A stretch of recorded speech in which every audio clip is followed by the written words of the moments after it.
이제 배터리 아저씨로 불리는 우리 박순혁 작가님께서 K배터리 레볼루션 혁명은 계속 진행 중이라는 주제로 강연해 주시겠습니다.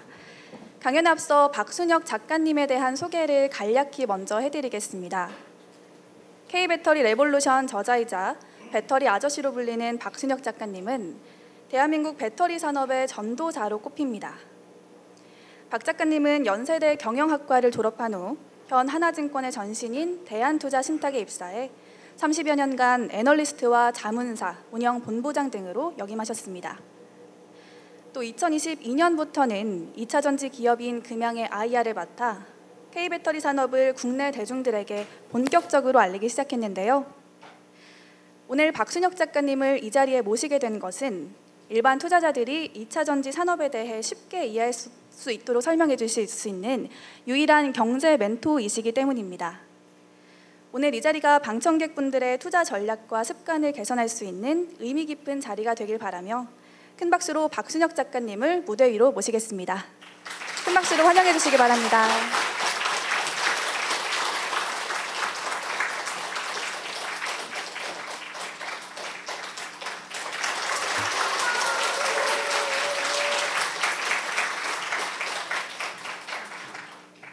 예, 안녕하십니까. 배터리 아저씨 박순혁 작가입니다. 반갑습니다.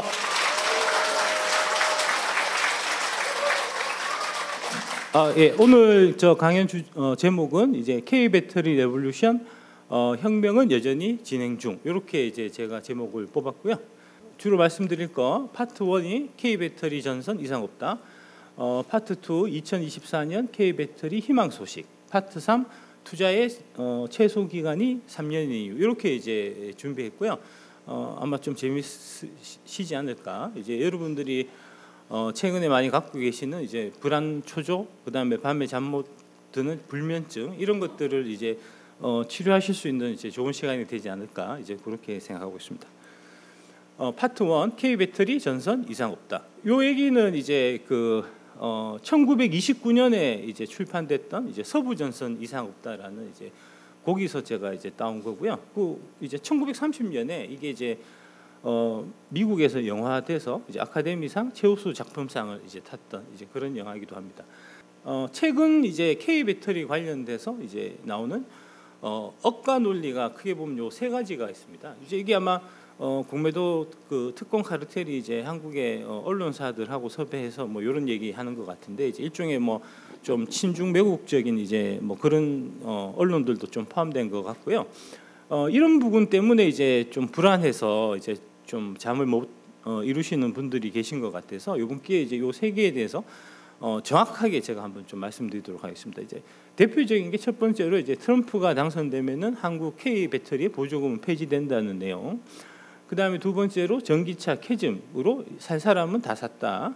세 번째로 이제 중국은 큰 산, 한국은 작은 봉우리. 어디 함부로 한국 따위가 중국이 배터리 사업하는데 이제 경쟁할 생각을 하냐. 뭐 이런 얘기 하잖아요. 그런 부분들이 사실과 이제 엄청나게 다르다 하는 이제 그런 얘기가 되겠습니다.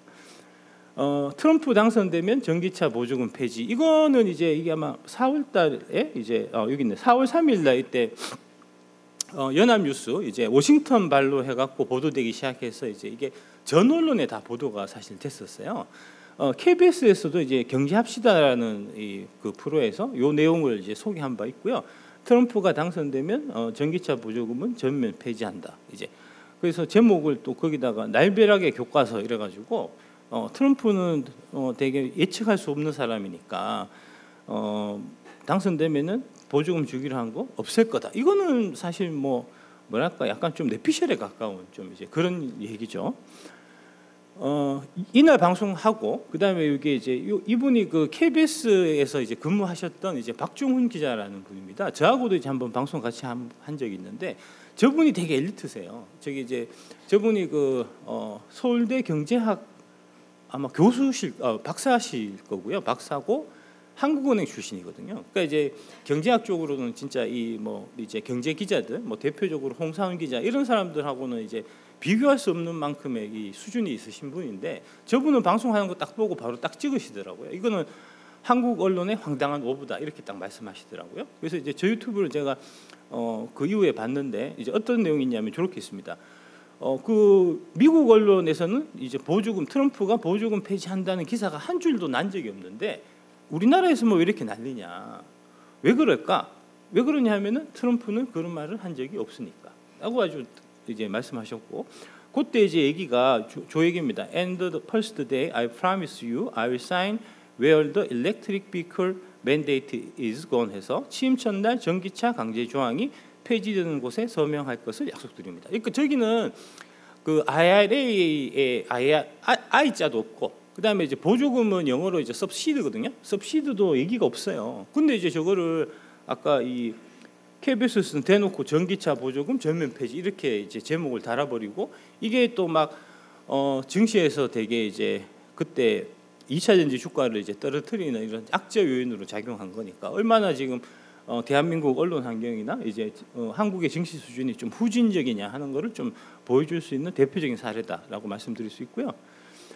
요거 관련해서 이제 실제로 저렇게 국민의 세금으로 운영되는 KBS는 가짜 뉴스 생산을 저희 가짜 뉴스라고 이제 오타가 있네요. 예, 가짜 뉴스 생산을 즉각 중지하고 이 아래에 또 저거 가짜 뉴스라고 쓰셨네. 왜 저랬지? 뭐 많이 좀 여기 좀 그 좀 과자가 많이 드시고 싶어 갖고 가짜 뉴스라고 쓰신 거 아닌가 싶은데, 예, 어쨌든간에 저게 이제 정정 보도 실제로 이제 요청이 있었어요. 그 KBS에 저기 시청자 그 민원 넣는 거기에 총 이제 1,000명이 동의를 하면은 이제 이게 대답을 해주게 돼 있어요. 근데 이제 한 810명 정도 됐을 때 아까 이제 이거 봤을 거 아닙니까? KBS도 이분이 KBS 기자이기 때문에 그래서 KBS에서는 이제 이거를 빠르게 인정하고 요 밑에 정정 보도를 실제로 했습니다. 했는데 이게 이제 대한민국의 그 언론의 문제가 뭐냐면 이제 오보가 날 때는 대대적으로 크게 나서 사람들이 다 그 오보를 믿고 있는데 정정한 거는 이제 아주 짧게 지나가듯이 나기 때문에 이걸 사람들이 기억을 못 해요. 정정했다는 사실 자체를 기억을 못 합니다. 근데 실제로 KBS에서는 저 보도가 우리가 이제 그 번역상에 오류가 있었습니다라고 분명히 이 사과 방송, 사과 및 정정 방송을 이제 한 거고요. 근데 뭐 기사가 안 되니까 답답하죠. 그렇고 이 이제 그 미국이 트럼프가 이제 대통령 당선되면 이제 IRA 폐지금 보조금이 폐지된다는 얘기는 이제 작년 한 가을 무렵부터 이제 한국 언론들 그다음에 정권 쪽을 이제 증권사 쪽을 통해서 이제 되게 얘기가 많이 나왔었는데 그러다 보니까 이제 한국 사람들이 진짜인가 아닌데 자꾸 그런 얘기가 이제 언론에 도배가 되니까 진짜인가 싶어 갖고 요 왼쪽 분의 요 분이 이분이 이제 그 무역협회의 이제 부회장 하시는 분이거든요. 정반기 부회장님이 안 되겠다, 답답해서 못 살겠다, 미국 가서 한번 물어보자. 그래서 실제로 미국 가서 물어봤어요. 트럼프 당선되면은 이거 IRA 보조금 폐지된다는 얘기가 국내 언론에 지금 되게 도배가 되고 있는데 진짜로 폐기되는지 안 되는지 물어보러 갔거든요, 미국에.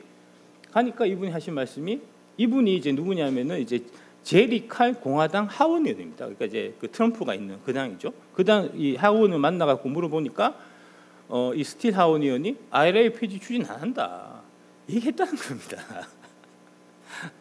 그 다음에 이제 간 김에 그러면은 그 백악관 쪽에 이제 지금 민주당 쪽에 이제 그 행정부도 한번 간 김에 만났는데 만나니까 그 상무부 차관보가 하신 말씀이 정권 교체 상관없이 계속 진행할 거다.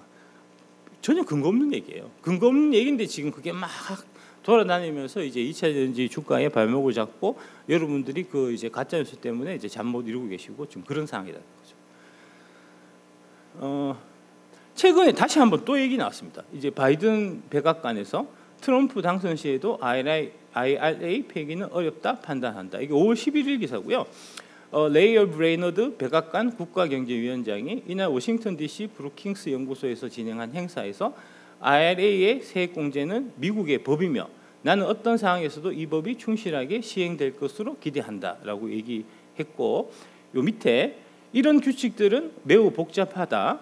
이 규칙을 만드는데 오랜 시간이 소요됐으며 수정하는데도 오랜 시간이 걸린다. 그러니까 이게 법이에요. 미국은 그러니까 트럼프가 아무리 미친 새끼라고 해도 예, 내가 법을 없애겠어 말한다고 해서 없어지는 게 아니에요. 미국은 대한민국하고는 다릅니다. 뭐 우리도 사실 꼭 그렇지는 않지만 뭐 미국은 북한하고는 달라요. 김정은이 야 법 없애 하고 법이 없어지는 게 아니거든요. 트럼프는 그냥 대통령일 뿐이고 자기가 할 수 있는 건 뭐 행정 명령이나 이런 거는 고칠 수 있지만 이 이제 인플레이션 감축 법안은 엄연히 법안이기 때문에 의회에서 이제 폐지가 결정돼 없어지는 거거든요.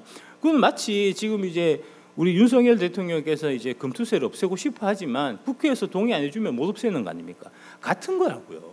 근데 그거를 이런 식으로 얘기하는 거는 진짜 근본이 없는 거죠. 근데 이제 그런 근본이 없는 얘기가 한국 언론이나 정치에서 되게 떠돌아다닌다는 거는 좀 뭐랄까 되게 좀 한심한 소치가 아닌가 하는 생각을 할 수밖에 없고요. 그다음에 밑에 그 IRA 프로젝트 관련해서 저는 투자자나 사업체, 노동자 커뮤니티들이 이를 강력하게 옹호할 것이다. 많은 공화당 의원이 IRA에 반대했음에도 그들은 지금 자기 지역구에 대한 투자를 큰 목소리로 환호하고 있다. 이렇게 얘기했는데 이 지금 우리 그 배터리 K 배터리 공장이 지금 주로 지어지고 있는데 어디냐 하면 이 미시간주하고요, 조지아주입니다.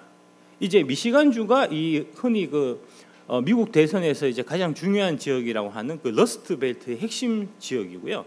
그다음에 이제 조지아주는 또 마찬가지로 미국 대선에서 아주 중요한 역할을 한다는 썬벨트의 주요한 지역이거든요. 저기에 공장을 짓고 있는데 주 공장을 만약에 안 짓겠다라고 하면 그거는 대선 안 하겠다는 얘기나 마찬가지인데 왜 이런 얘기가 이제 나오느냐는 거죠.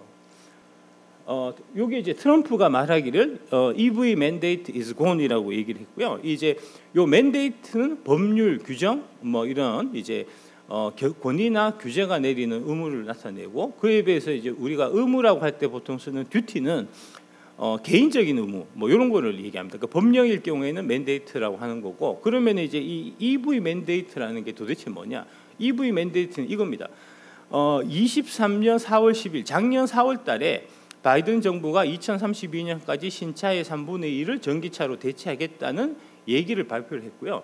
요 무렵이 이제 2차 전지 주식 주가들이 제일 좋았던 때입니다. 이제 7월 달에 이제 에코프로 BM이나 뭐 에코프로나 이제 그 소수 종목이 이제 한 번 더 랠리를 했지만 실제로 전반적인 2차 전지 주변 주들까지 다 같이 올랐던 그 랠리가 이제 4월 10일 날 이 바이든 정부가 신차의 3분의 1을 전기차로 대체하겠다는 이 얘기를 하면서 이제 그렇게 되면 한국에서 이제 미국의 배터리 엄청 많이 팔 거니까 그래서 올랐던 거거든요. 이 얘기입니다. 이 EV 맨데이트라는 게.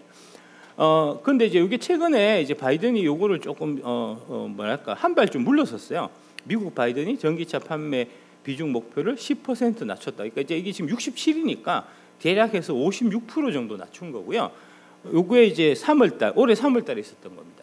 이게 이제 왜 이런 일이 있냐 하면 아시겠지만 그 내연기관차에 비해서 이제 이게 전기차로 전환되면은 대략 한 39% 정도 노동자가 필요가 없어요. 그럼 노조 입장에서는 이게 전기차 전환의 속도가 빨라지면 빨라질수록 내 일자리가 사라지는 거기 때문에 최대한 좀 속도를 늦추려고 하거든요. 그런 부분들이 지금 반영이 돼서 바이든이 이제 이 67일 가면 지금 이제 당장 그만둬야 되는 노동자들이 너무 많으니까 그 속도를 조금 늦춰주겠다라고 얘기한 게 바로 이 얘기고요. 요겁니다. 요 얘기. 그래서 이제 56%로 이제 32년에 67에서 56%로 이제 목표치를 좀 하향한 이게 이제 EV 맨데이트의 그 내용이고요. 그 트럼프 같은 경우는 이제 이 56% 목표치 자체를 난 아예 없애버리겠다. 이제 그 얘기입니다. 그러면 이제 트럼프는 왜 자꾸 그 전기차 관련해 갖고 뭐 없애고 말고 이런 얘기를 하냐? 이제 그거는 결국은 이게 이제 정치 자금하고 관련이 있어요. 요 밑에 보시면 이분이 누구냐면 이분이 이제 찰스 코크인지 제가 데이비드 코크인지까지는 모르겠습니다. 이제 미국의 유명한 이제 코크 형제라는 분이 있는데 이분이 전통적으로 공화당에 이제 각종 선거 있을 때마다 엄청난 정치 자금을 지원하는 분으로 알려져 있어요. 요 이제 여기 2017년 중간 선거가 있었는데 이때 이제 2018년일 겁니다. 2018년 중간 선거 때 이분이 4억 달러, 대략 한 4천억 정도를 공화당에 지원하신 분이거든요. 근데 이분의 직업이 뭐냐? 석유 재벌입니다.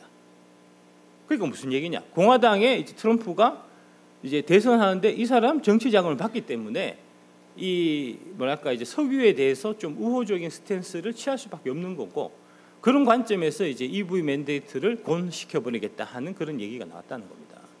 그래서 이제 이런 얘기잖아요. 가솔린 엔진은 허용될 것이다. 이제 그런 얘기를 한 게 이제 가솔린 엔진이 허용이 돼야 이게 이 석유 재벌이 계속해서 정치 자금을 줄 거니까요. 이제 그런 맥락으로 이해하셔야 된다는 겁니다.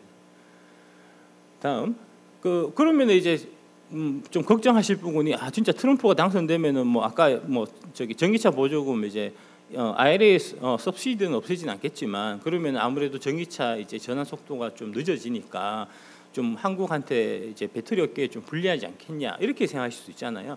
뭐 일정 부분 그거는 맞는 얘기입니다. 트럼프가 되는 것보다는 제가 봐서는 바이든이 계속 되는 게 이제 속도 자체는 더 빨라질 수 있기 때문에 우리한테는 좋은 거긴 한데 한 가지 좀 이제 뭐랄까 우리가 좀 기대해 볼 만한 거는 바로 이 내용입니다. 하지만 미국은 연방 정부라는 거, USA라는 거. 이게 이제 유나이티드 스테이트 오브 아메리카잖아요. 그러니까 각 주가 하나의 국가예요. 그래서 이제 우리하고는 다르게 미국은 각 주별로 이런 이제 전기차를 전환할 때 몇 프로까지 가고 이런 거를 이제 각 주에서 개별적으로 결정할 수 있는 권한이 있습니다. 이제 그러니까 트럼프는 이제 이 EV 맨데이트를 이제 강제하지 않을 수 있지만 주 차원에서는 강제가 가능하거든요. 그 얘기입니다. 이게 캘리포니아에서 2035년부터 가솔린 차량의 판매를 완전히 종료하는 새 규정을 승인해 달라는 공문을 대기자 여기죠. EPA라는 데다 이제 보냈다는 거고요. 그러니까 이제 뭐 쉽게 말씀드리면 캘리포니아에서는 이제 2035년이 되면 전기차는만 팔 수 있고 내연기관차는 못 팔게 한다는 겁니다. 이제 그런 거고 이런 이제 민주당세가 강한 캘리포니아가 대표적으로 이제 민주당 강세 지역이고요. 이런 이제 캘리포니아뿐만 아니고 여기 아래 나오는 로드 아일랜드, 워싱턴, 버지니아, 버몬트, 오레곤, 뉴욕, 매사추세츠 이 주들이 다 이제 이 캘리포니아하고 동일하게 2035년 되면은 이제 다 내연기관차는 못 팔게 하겠다는 이제 그런 규정을 이제 같이 캘리포니아하고 이제 보조를 맞춰서 같이 가고 있고요. 이제 지금까지 확인된 거는 이게 미국의 50개 중에서 총 14개 주는 2035년 되면은 내연기관차만 팔 수 있게 못 팔게 전기차만 팔 수 있게 이렇게 바뀐다는 겁니다. 그러니까 이제 너무 그런 부분을 걱정하실 필요는 없고 이게 바로 이제 미국의 강점인 이제 자유의 나라 선택권을 준다는 거죠. 각 주별로 이제 그런 거고. 그러니까 뭐 미국 사람 입장에서는 나는 진짜 죽어도 나는 가솔린 차를 타고 싶다. 그러면 이제 캘리포니아 안 살고 이제 텍사스 가면 된다는 거죠. 다음 두 번째는 이제 이 전기차 캐즘 얘기를 많이 하잖아요. 살 사람은 다 사서 이제 앞으로 전기차 안 팔린다. 이제 그런 얘기 하는데 이제 그 부분을 좀 설명드리겠습니다. 일단 이제 캐즘이라는 부분에 대해서 좀 먼저 좀 설명을 드려야 될 텐데 이 자료는 대한민국 기획재정부에서 2021년 9월 28일 내놓은 자료고요. 캐즘 혁신 기술이 반드시 넘어야 하는 절벽 캐즘 현상에서 세상을 놀라게 하는 수많은 핵심 제품들이 있는데 이 제품들을 개발한 기업이 반드시 넘어야 하는 시기 그게 바로 캐즘이라는 겁니다. 캐즘이라는 거는 이제 사람들은 낯선 것을 보면 경계하는 습성이 있는데 이게 신제품이도 마찬가지이기 때문에 새로운 기술이 시장에 정착되기 위해서는 사람들이 익숙해지는 시기가 필요하다는 겁니다. 단적으로 무선 이어폰이 나왔을 때는 많은 이들이 착용하지 않았지만 어느 순간 폭발적으로 이용자가 늘어났다는 건데 이게 이제 그 아이팟이나 이제 갤럭시도 이거 있잖아요. 버즈 이제 이런 걸로 다 바꾸는 그 현상을 얘기하는 거잖아요. 저도 이제 최근까지 갤럭시 버즈로 안 바꾸고 그냥 이제 선꽂아가서 다니다가 제 이제 아들이 너무 시대에 뒤떨어진다 아버지. 이렇게 시대에 유행에 뒤떨어진 사람이 뭐 주식 얘기해서 되겠냐?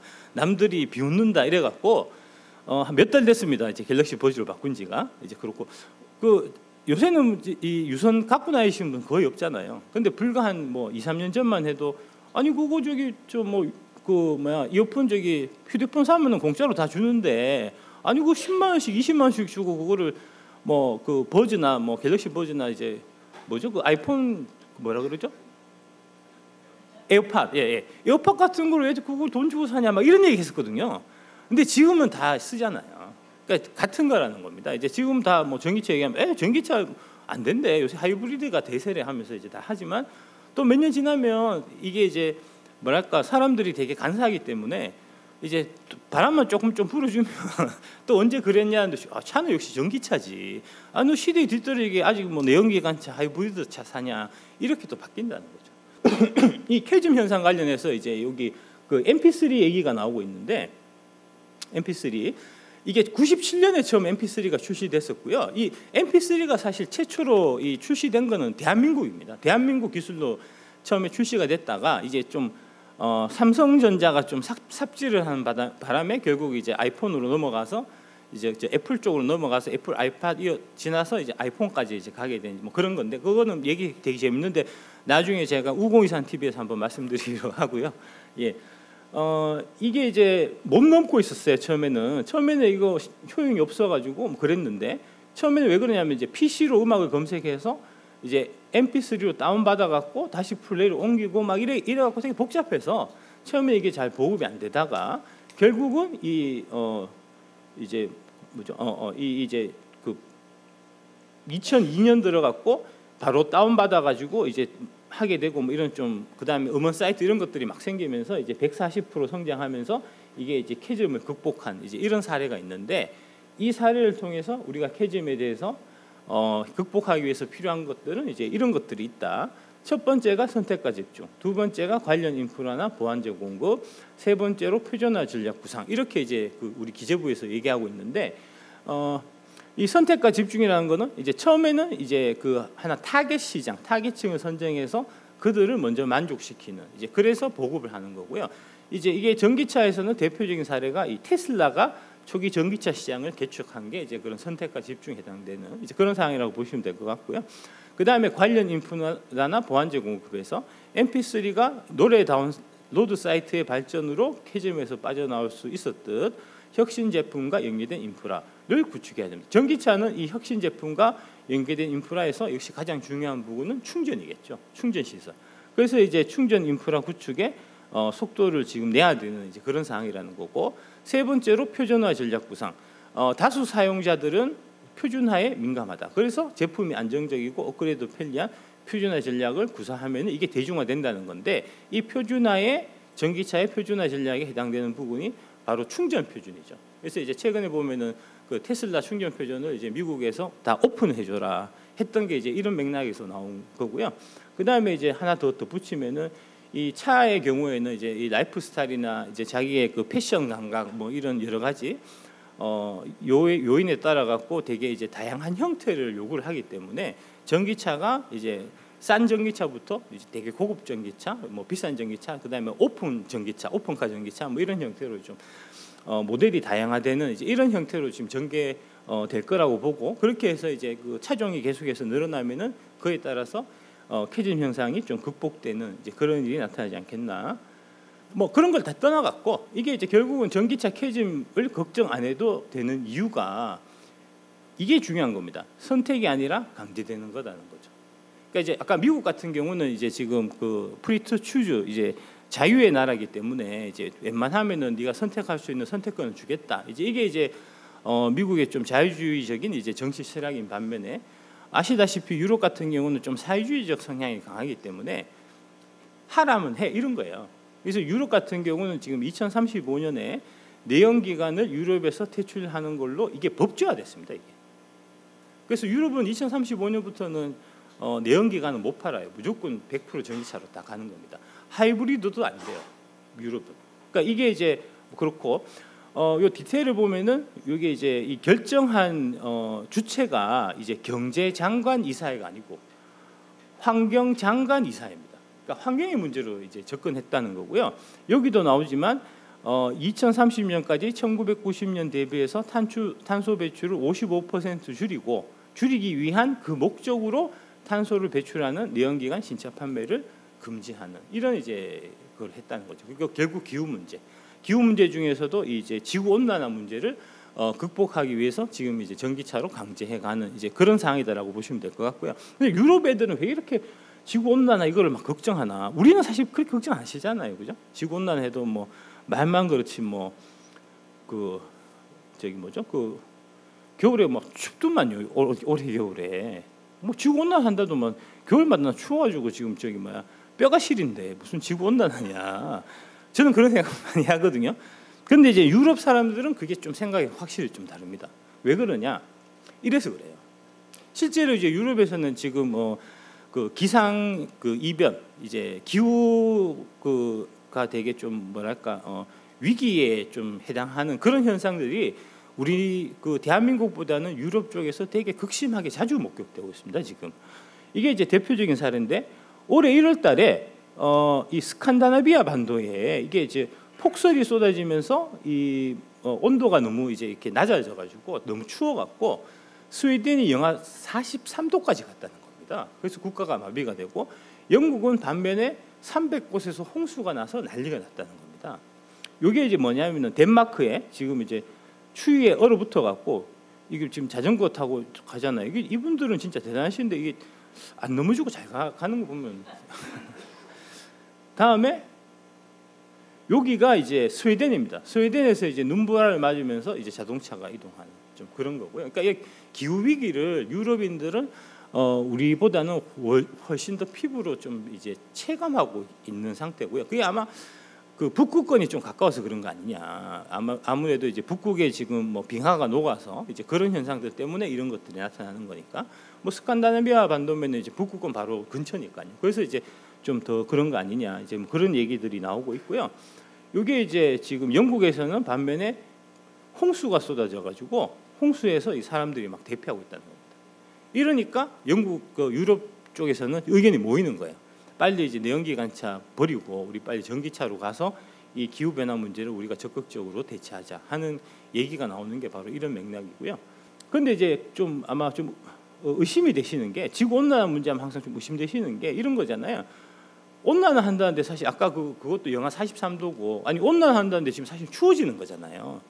이거 말이 되냐? 지구 온난화하는데 왜 자꾸 추워지냐? 이런 얘기잖아요.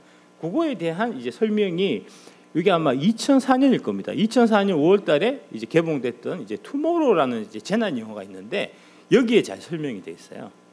여기에 보면 기후학자인 잭 홀 박사가 남극에서 빙하코어를 탐사하던 중 지구의 이상 변화가 일어날 것을 감지하고 지구의 기온 하락에 관한 연구 발표를 하게 되는데, 급격한 지구 온난화로 인해서 남극 북극에 빙하가 녹고 바닷물이 차가워지면서 해류의 흐름이 바뀌게 되어 결국 지구 전체가 빙하로 뒤덮이는 거대한 재앙이 올 것이다 라고 2004년에 이 영화를 만들었거든요.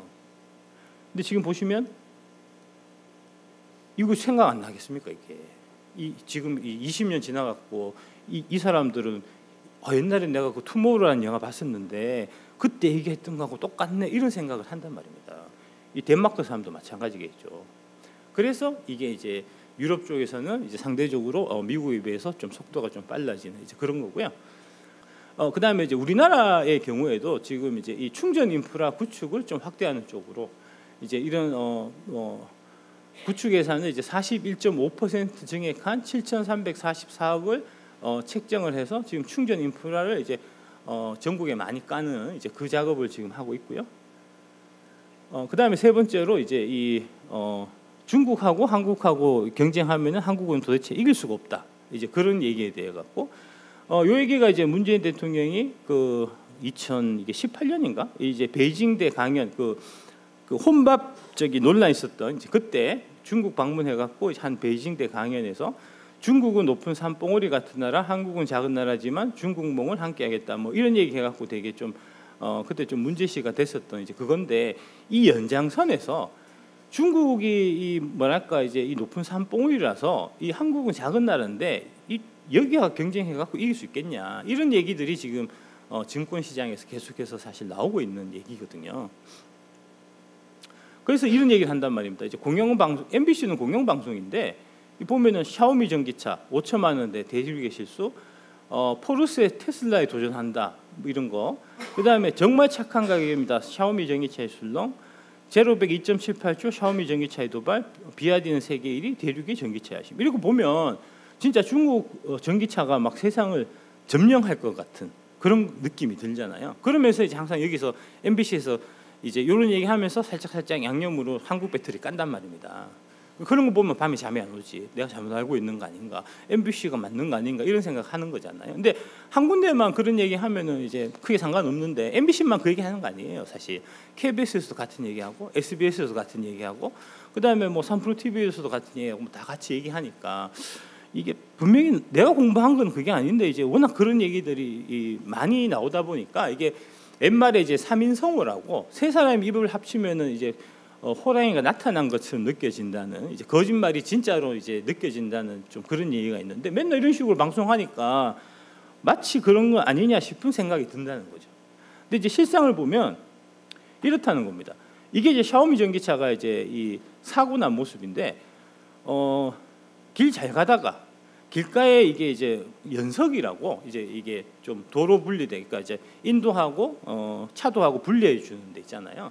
여기를 이제 이 타이어가 이렇게 부딪혀요. 부딪히면 우리나라 차 같으면 그 부딪혔으면 부딪혔구나 하고 끝날 일인데 여기는 지금 이 타이어 휠 자체가 이렇게 내려앉는단 말입니다. 이게. 다음에 이게 지금 샤오미를 실제로 모시는 분이 막 가는데 갑자기 얘가 이제 정신 못 차리고 왔다 갔다 하면서 이게 도로 중앙 분리돼 이렇게 처박는단 말입니다. 이게 차가. 이런 차를 지금 MBC에서 이렇게 하고 있다고 지금 이게 말이 되냐고 이게. 그 안심하잖아요 이게. 이런 걸 보고 이렇게 막 흔들리면 안 된다는 거죠. 실상은 이런 거라는 거죠. 이게 이제 사실 뭐 요거 잠깐 말씀드리면 이게 이제 포르쉐하고 많이 닮았다는 얘기가 있어요. 이 샤오미가 포르쉐하고 닮았다. 이게 좀 포르쉐 닮았나요? 제가 포르쉐는 몰라갖고 아마 닮았을 겁니다. 근데 왜 닮았냐? 포르쉐를 갖다 뺏겨서 그래요. 우리나라 현대차가 포르쉐를 갖다 뺏기면 어떻게 되죠? 포르쉐가 이제 소송 걸어갖고 이제 특허 침해 이렇게 해갖고 이제 그 뭐야 돈을 이제 우리가 돈을 물어줘야 되잖아요. 샤오미는 저렇게 뺏겨갖고 이제 포르쉐가 중국 법원에 소송해도 중국 법원에서 샤오미 손 들어준단 말입니다. 그 쟤들은 그냥 뺏겨요. 하지만 저렇게 뺏기면 문제가 뭐죠? 해외로는 수출을 못해요. 실제로 저 샤오미 차는 지금 중국에서만 팔고 있고 해외로 수출하는 차가 단 한 대도 없습니다. 그 MBC는 이걸 왜 얘기하고 있냐고. 이 샤오미가 곧 이제 세계로 수출돼 갖고 세계를 휩쓸 것처럼 도대체 왜 이런 얘기를 하냐고요. 다음 이게 이제 대표적인 사례가 이제 비아디 막 되게 전기차 사냐고 비아디가 이제 테슬라도 뛰어넘었고 뭐 이런 얘기 많이 들어보셨을 텐데 실제로 비아디 차는 한국에 들어와서 팔리고 있습니다. 지금 비아디의 이제 이 실제로 T4K라는 요 모델인데 1톤 전기 트럭 T4K라는 모델이 이게 23년에 들어왔어요 한국에. 실제로 그 이제 그 MBC나 뭐 각종 언론에서 얘기하듯이 비아디가 세계를 점령할 정도로 가성비가 우수하고 차가 좋으면 그럼 당연히 한국에서 잘 팔릴 거 아닙니까? 잘 팔렸냐? 3,000대 팔겠다고 처음에 들어왔는데 213대 팔았다는 겁니다. 안 산다고요 이게. 올해 1, 4분기에 T4K 몇 대 팔았냐? 85대 팔았습니다. 이게 진실이거든요. 이게 객관적인 사실이잖아요. 아직 이제 비아디가 뭐 그 요새도 이제 비아디 뭐 그 저기 뭐 시리나 뭐 돌핀이나 이런 이제 그 차 막 이렇게 각종 유튜브나 이런 데서 이제 막 소개하면서 야 이거 들어오면 한국 작살 난다 뭐 이런 얘기 하는데 T4K도 지금 이라고 있는데 그게 들어와서 진짜 작살이 날지 안 날지는 와봐야 알아요. 저는 이 뭐랄까 이 비아디 전기차가 1,000만 원에 판다고 해도 저는 안 살 것 같습니다. 이런 걸 어떻게 삽니까? 이거 불안해가지고. 아니 돈 1,000만 원 아끼려다가 이래 되면 인생 골로 가는데. 미국이나 유럽도 다르지 않아요. 미국이나 유럽에서도 이제 지금 비아디 같은 경우가 뭐 해외 시장을 진출해서 해외 시장에서 많이 팔리고 있고 뭐 이런 얘기 하는데 실제로 이제 팔리는 나라를 보면 대개의 경우에 뭐 태국이라든지 뭐 유럽 같은 경우도 저쪽에 뭐 헝가리나 뭐 이런 좀 이제 좀 못 사는 나라들. 비아디의 싼 차 아니면은 살 이 경제력이 안 되는 그런 나라들에서만 일부 수출이 되는 거지. 미국이나 뭐 독일이나 이런 이제 이 진짜 선진국 이제 좀 자동차 시장이 큰 그런 시장에는 아직 비아디가 진출한 게 하나도 없습니다. 그러니까 그런 것도 다 거짓말이에요. 다음 이게 이제 이런 것 때문에 그렇습니다. 사실은 중국이 지금 심각한 경제 위기 상황이에요. 중국 공산당은 이제 이게 계획 경제이기 때문에 매년 그 중국 그 공산당 이제 중앙 부서에서 올해는 몇 프로 성장하자 이렇게 이제 목표를 딱 정합니다. 목표를 정하면은 목표치를 채워야 돼요. 목표치를 채우려면 어떻게 해야 되죠? 만들어야 됩니다. 일단 만들면 이제 GDP 성장률 목표치는 채울 수 있어요. 만들어서 그래서 만들었는데 문제는 뭐냐면은 만들기는 많이 만들었는데 안 팔리는 거예요. 지금 이제 그 대표적인 사례가 지금 중국의 지방 정부들 같은 경우에 이제 중앙에서 할당한 그 GDP 목표치를 채우기 위해 갖고 제일 빠른 방법이 아파트를 짓는 거거든요. 그래서 지방 정부에서 아파트를 막 지었는데 당연히 수요도 없는데 아파트를 지으니까 어떻게 되겠습니까? 빈집이 남겠죠. 지금 중국에 이제 빈집 남아 있는 게 1억 3천만 채라는 겁니다. 우리나라 국민들 가서 하나씩 3채씩 줄 수 있는 거예요. 똑같은 현상이 지금 공산품에서도 나타나고 있는데 이게 바로 이겁니다. 여기 관련해서 이제 이 앨런 미국 장관이 전 세계 시장이 인위적으로 값이 낮아진 중국산 제품으로 넘쳐나면 미국과 다른 외국 기업들의 생존 가능성은 줄어든다. 이게 줄이라는 겁니다.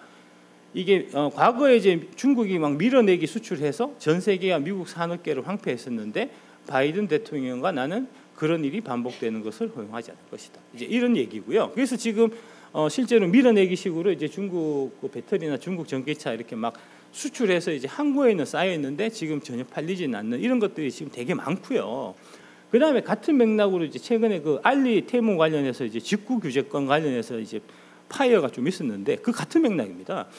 알리 테무가 지금 중국에서 안 팔려갖고 쌓여 있는 처치 곤란한 그 쓰레기들을 한국으로 지금 밀어내고 있는 거예요. 그럼 우리 어떻게 해야 되죠? 쓰레기니까 돈 받고 받아야 될 거 아닙니까? 근데 우리 지금 돈 주고 사잖아요. 그 잘못된 거라니까요. 그런 일들이 지금 비일비재하게 일어나고 있다는 겁니다. 이게 그겁니다. 주차장된 유럽 항구에서 중국 전기차 재고 산더미에서 이게 지금 유럽 항구에 중국 전기차 쌓아놓은 거예요. 이게 그냥 갖다 놓는 거예요. 사가는 사람은 없고 이제 중국에서 실어갖고 배로 실어와서 내리는 순간 수출로 잡힙니다. 그래서 중국 전기차 수출이 는 걸로 이 숫자만 나와요. 숫자만 실제로 팔리진 않고 여기 처치가 곤란하다는 거 아닙니까? 지금 이게 최장 1년 6개월간 팔리지도 않고 여기서 머물러 있다는 거잖아요. 이게 그 얘기입니다. 자동차 판매 둔화와 화물 운송 적체로 유럽 주요 항구가 주장이 되고 있다. 영국 파이낸셜 타임스가 유럽 주요 항구와 자동차 업계를 이용해서 중국산 전기차 재고가 쌓이는 것을 주요 원인 중에 하나로 지목했다. 향후 배송 일정도 없는데도 항구 차량 터미널에 자리를 예약하는 중국 회사도 있을 정도다. 그 다음에 최근에 자동차가 항구에서 대기하는 시간이 길어졌다. 중국 업체들이 기대만큼 빠르게 유럽 시장에서 자동차를 팔지 못한 것이 병목 현상의 주원이다. 당연하죠. 유럽 사람들 총 맞았습니까? 저 위험한 물건을 타게 내 목숨을 담보로 이 유럽 중국 차를 안 살 거 아닙니까? 그건 대한민국 국민이나 유럽 국민이나 다르지 않다고요. 그래서 일부 중국 전기차는 길게는 18개월간 항구에 머물면서 수입 업체의 향후 배송 일정에 대한 증빙을 요구한 항구도 있다고 한다. 지금 이렇게 해서 다 이렇게 대기 중인데 지금 여기서 문제가 이렇게 자꾸 밀어내기 하니까 이제 미국도 그렇고 유럽도 그렇고 이대로 가서 안 되겠다. 이제 중국이 이런 식으로 이제 시장 질서를 교란하니까 우리가 좀 메스를 들어야 되겠다 해서 나온 게 최근에 미국의 바이든 정부가 중국산 전기차에 대해서 관세를 100% 올렸잖아요. 그게 바로 그런 겁니다. 이 팔리지도 못할 거 갖고 와서 한국 이렇게 잡아먹고 이런 짓 하지 마라. 유럽도 지금 똑같은 걸 하고 있어요. 작년 한 가을부터 해서 지금 이제 중국산 전기차 배터리에 대해서 이제 반덤핑 관세 지금 조사를 하고 있는데 대략 한 6월에서 7월 정도의 예비 관세가 중국 전기차에 대해서 부과가 될 겁니다. 지금 얘기 나오고 있는 거는 대략 한 50%에서 한 60% 정도의 예비 관세가 부과되는 걸로 지금 그렇게 되고 있습니다. 안 그래도 이게 이만큼 이제 관세 없을 때도 이게 안 팔려 갖고 이만큼 쌓여 있었는데 관세를 여기다가 50에서 60% 때려 맞으면 더 안 팔리겠죠. 그런 상황이라는 겁니다. 지금 세계는 지금 중국을 왕따시키고 있습니다. 우리나라만 빼고 지금 이제 중국산 전기차에 100% 관세 폭탄을 내렸죠. 바이든이. 그다음에 이제 EU에서 중국 전기차 보조금 조사 하고 있는데 이제 막 비협조 지금 하고 있다는 거죠. 중국이 원래 그런 나라니까 이놈의 나라는. 그래서 니들 자꾸 이렇게 나오면은 관세를 그냥 뭐 무지막지하게 고관세를 부과하겠다라고 이제 경고사안을 이제 발송했다는 이제 그런 얘기고요.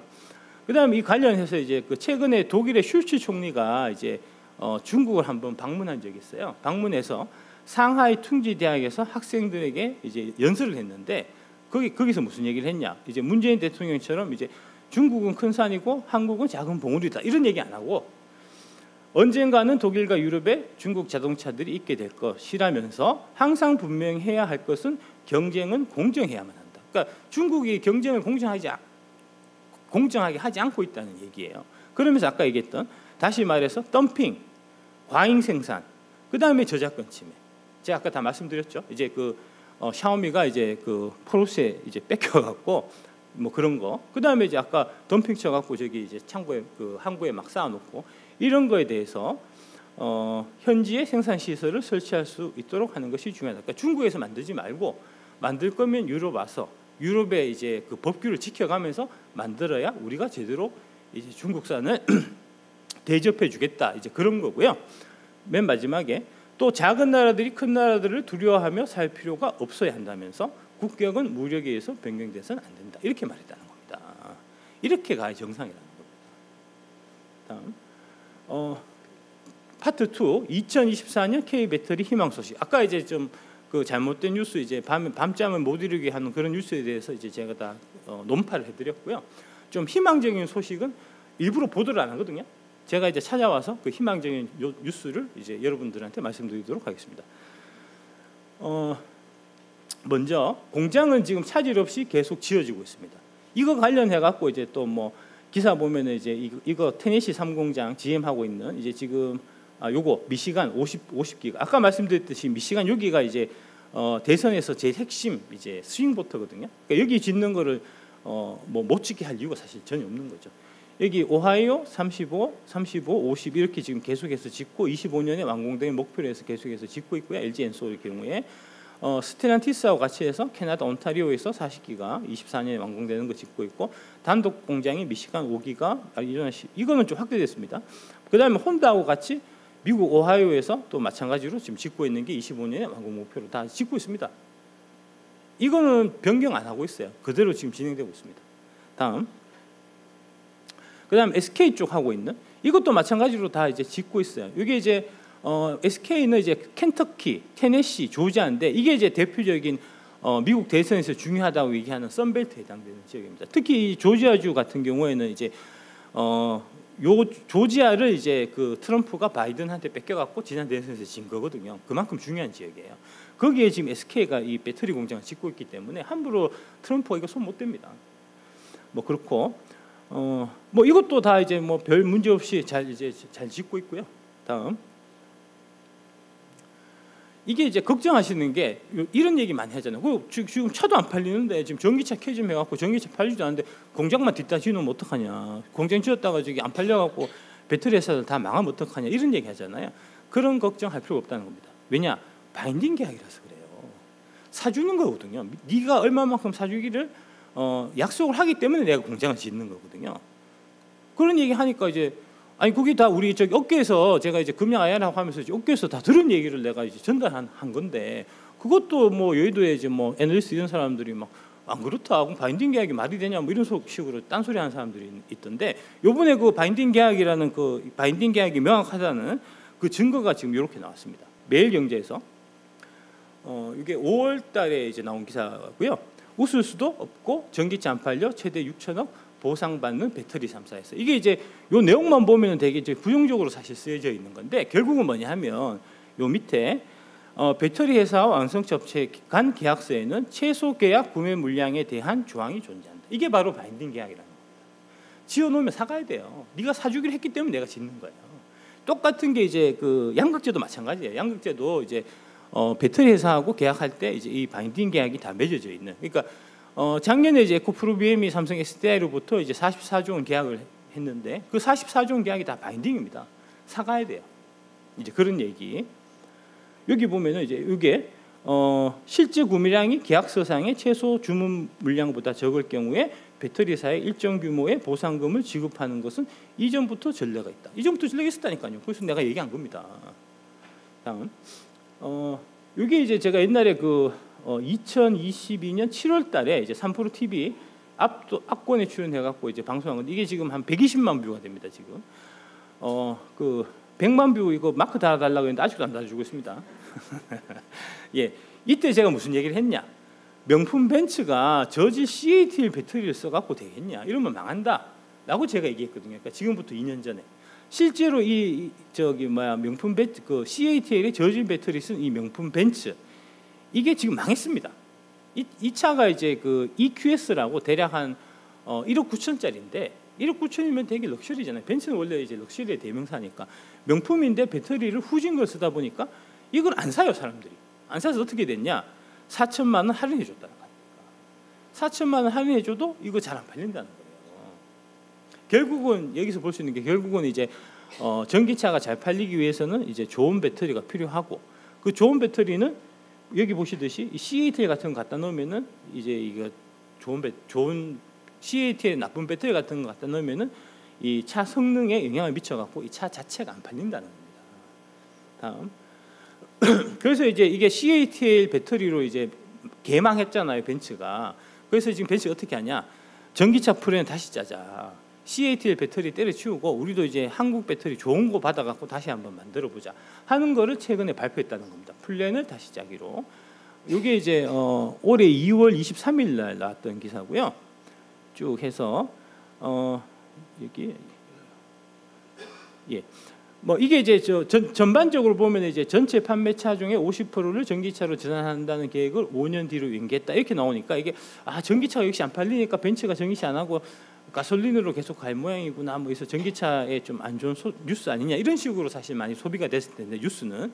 근데 사실은 그게 아니고 이게 이제 전기차를 다 처음부터 뜯어 고쳐 갖고 이제 다시 이제 새롭게 세팅해서 다시 전기차로 나오려고 하면 그 기간이 5년이 걸려요. 그래서 이제 기존 CATL하고 있던 계약은 다 파기하고 새롭게 원점에서 다시 시작해서 이제 전기차를 다시 내놓는데 5년이 걸리는 이제 그 얘기를 한 거고요. 다음. 그러면은 이제 배터리가 필요할 거잖아요. 누구 배터리를 쓸까?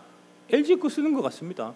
이게 이제 그 3월달에 2월달에 기사가 나왔고 3월 14일날 LG 계열사 경영진들이 독벤츠 본사에 총출동을 했다. 여기 LG 거 넣으려고 간 거예요. 이때 이제 LG 누구 갔냐면 LG전자, 그 다음에 LG 디스플레이, LG 이노텍, LG 에너지 솔루션 이렇게 나갔다는 겁니다. LG전자는 당연히 이제 전장 부품이 여기에 들어갈 거고요, 벤츠에.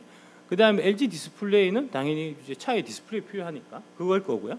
그 다음에 LG 이노텍은 이제 이게 자율주행 같은 거 하면은 카메라 필요하잖아요. 그 카메라가 LG 이노텍에서 만들고요. 배터리는 LG 엔솔에서 담당하는 거죠. 그러니까 토탈 패키지를 LG 그룹 전체에서 다 이제 공급을 해서 그래서 이제 벤츠하고 같이 협업해서 5년 뒤에 나오는 이런 형태가 되는 겁니다. 그러니까 CATL 쫓아내고 그 자리에 이제 LG 그룹 밸류 체인들이 이제 다 들어가는 이제 그런 형태로 가닥을 잡는 그렇게 보시면 될 거고요. LG 엔솔이 최근에 이제 일본 상용차 1위 이스즈라는 회사가 있습니다.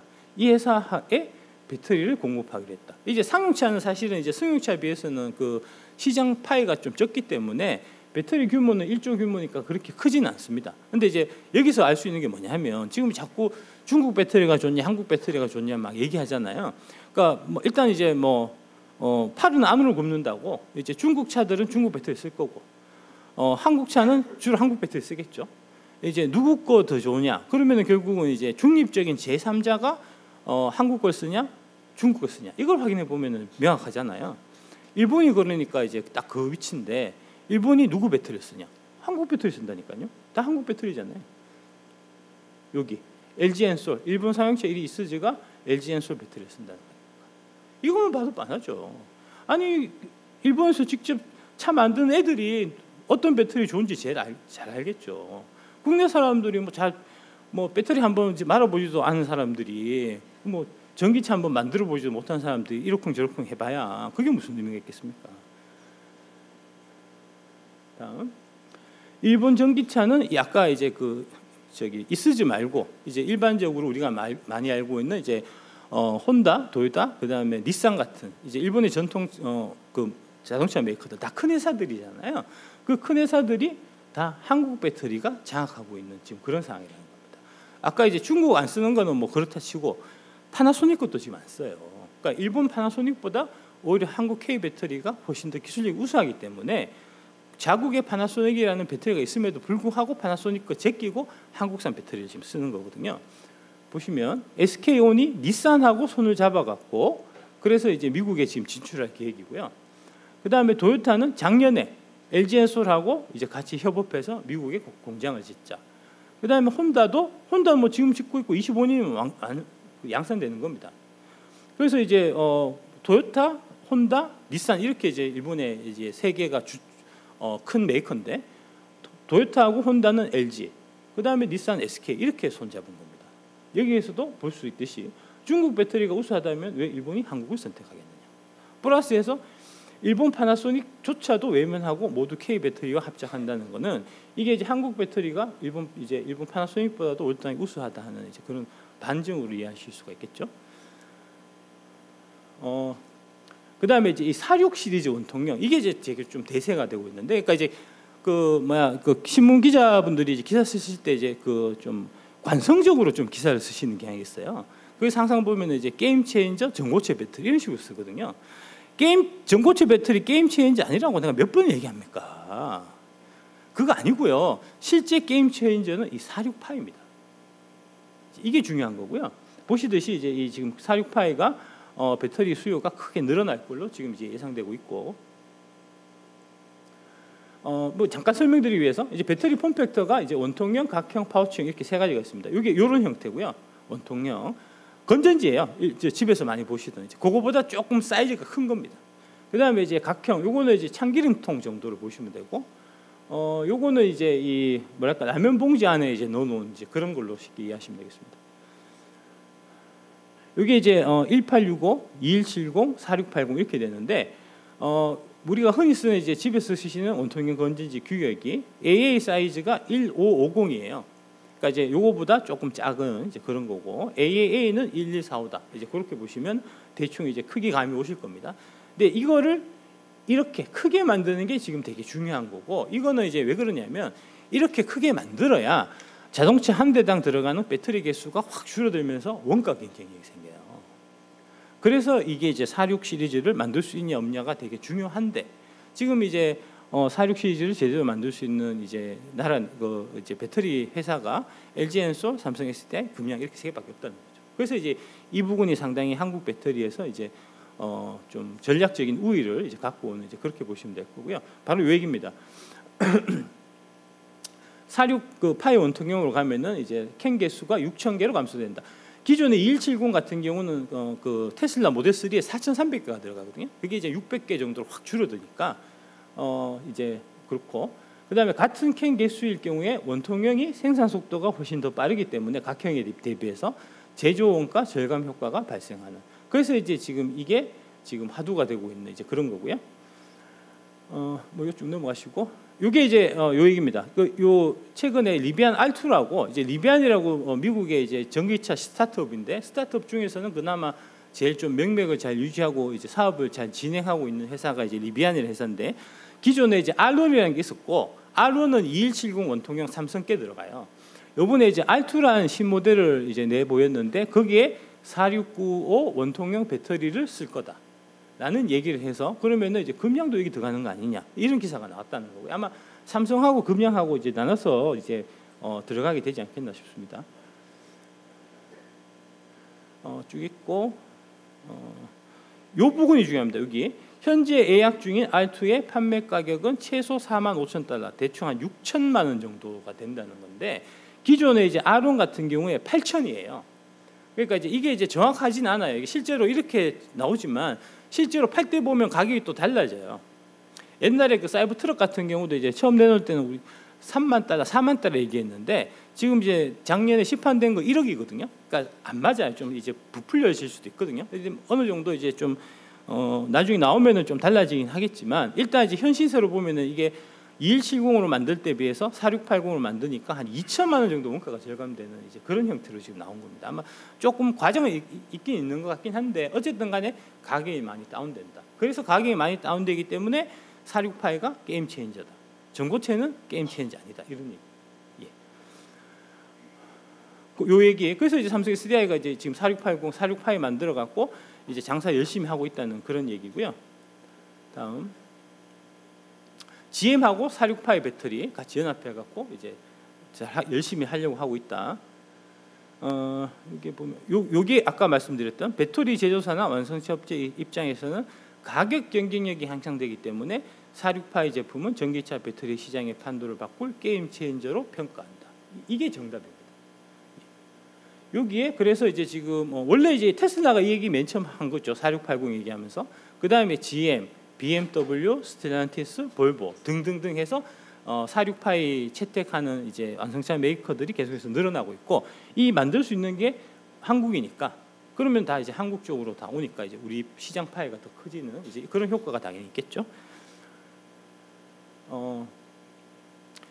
요거 최근에 이제 그 현대차 그룹 관련해 갖고 현대차가 이제 그 IRA 처음 통과됐을 때 이게 이제 대응을 잘못해 갖고 처음에 현대차는 사실은 그 솔직하게 말씀드리면 이제 CATL하고 손잡고 미국을 들어가려고 그랬어요.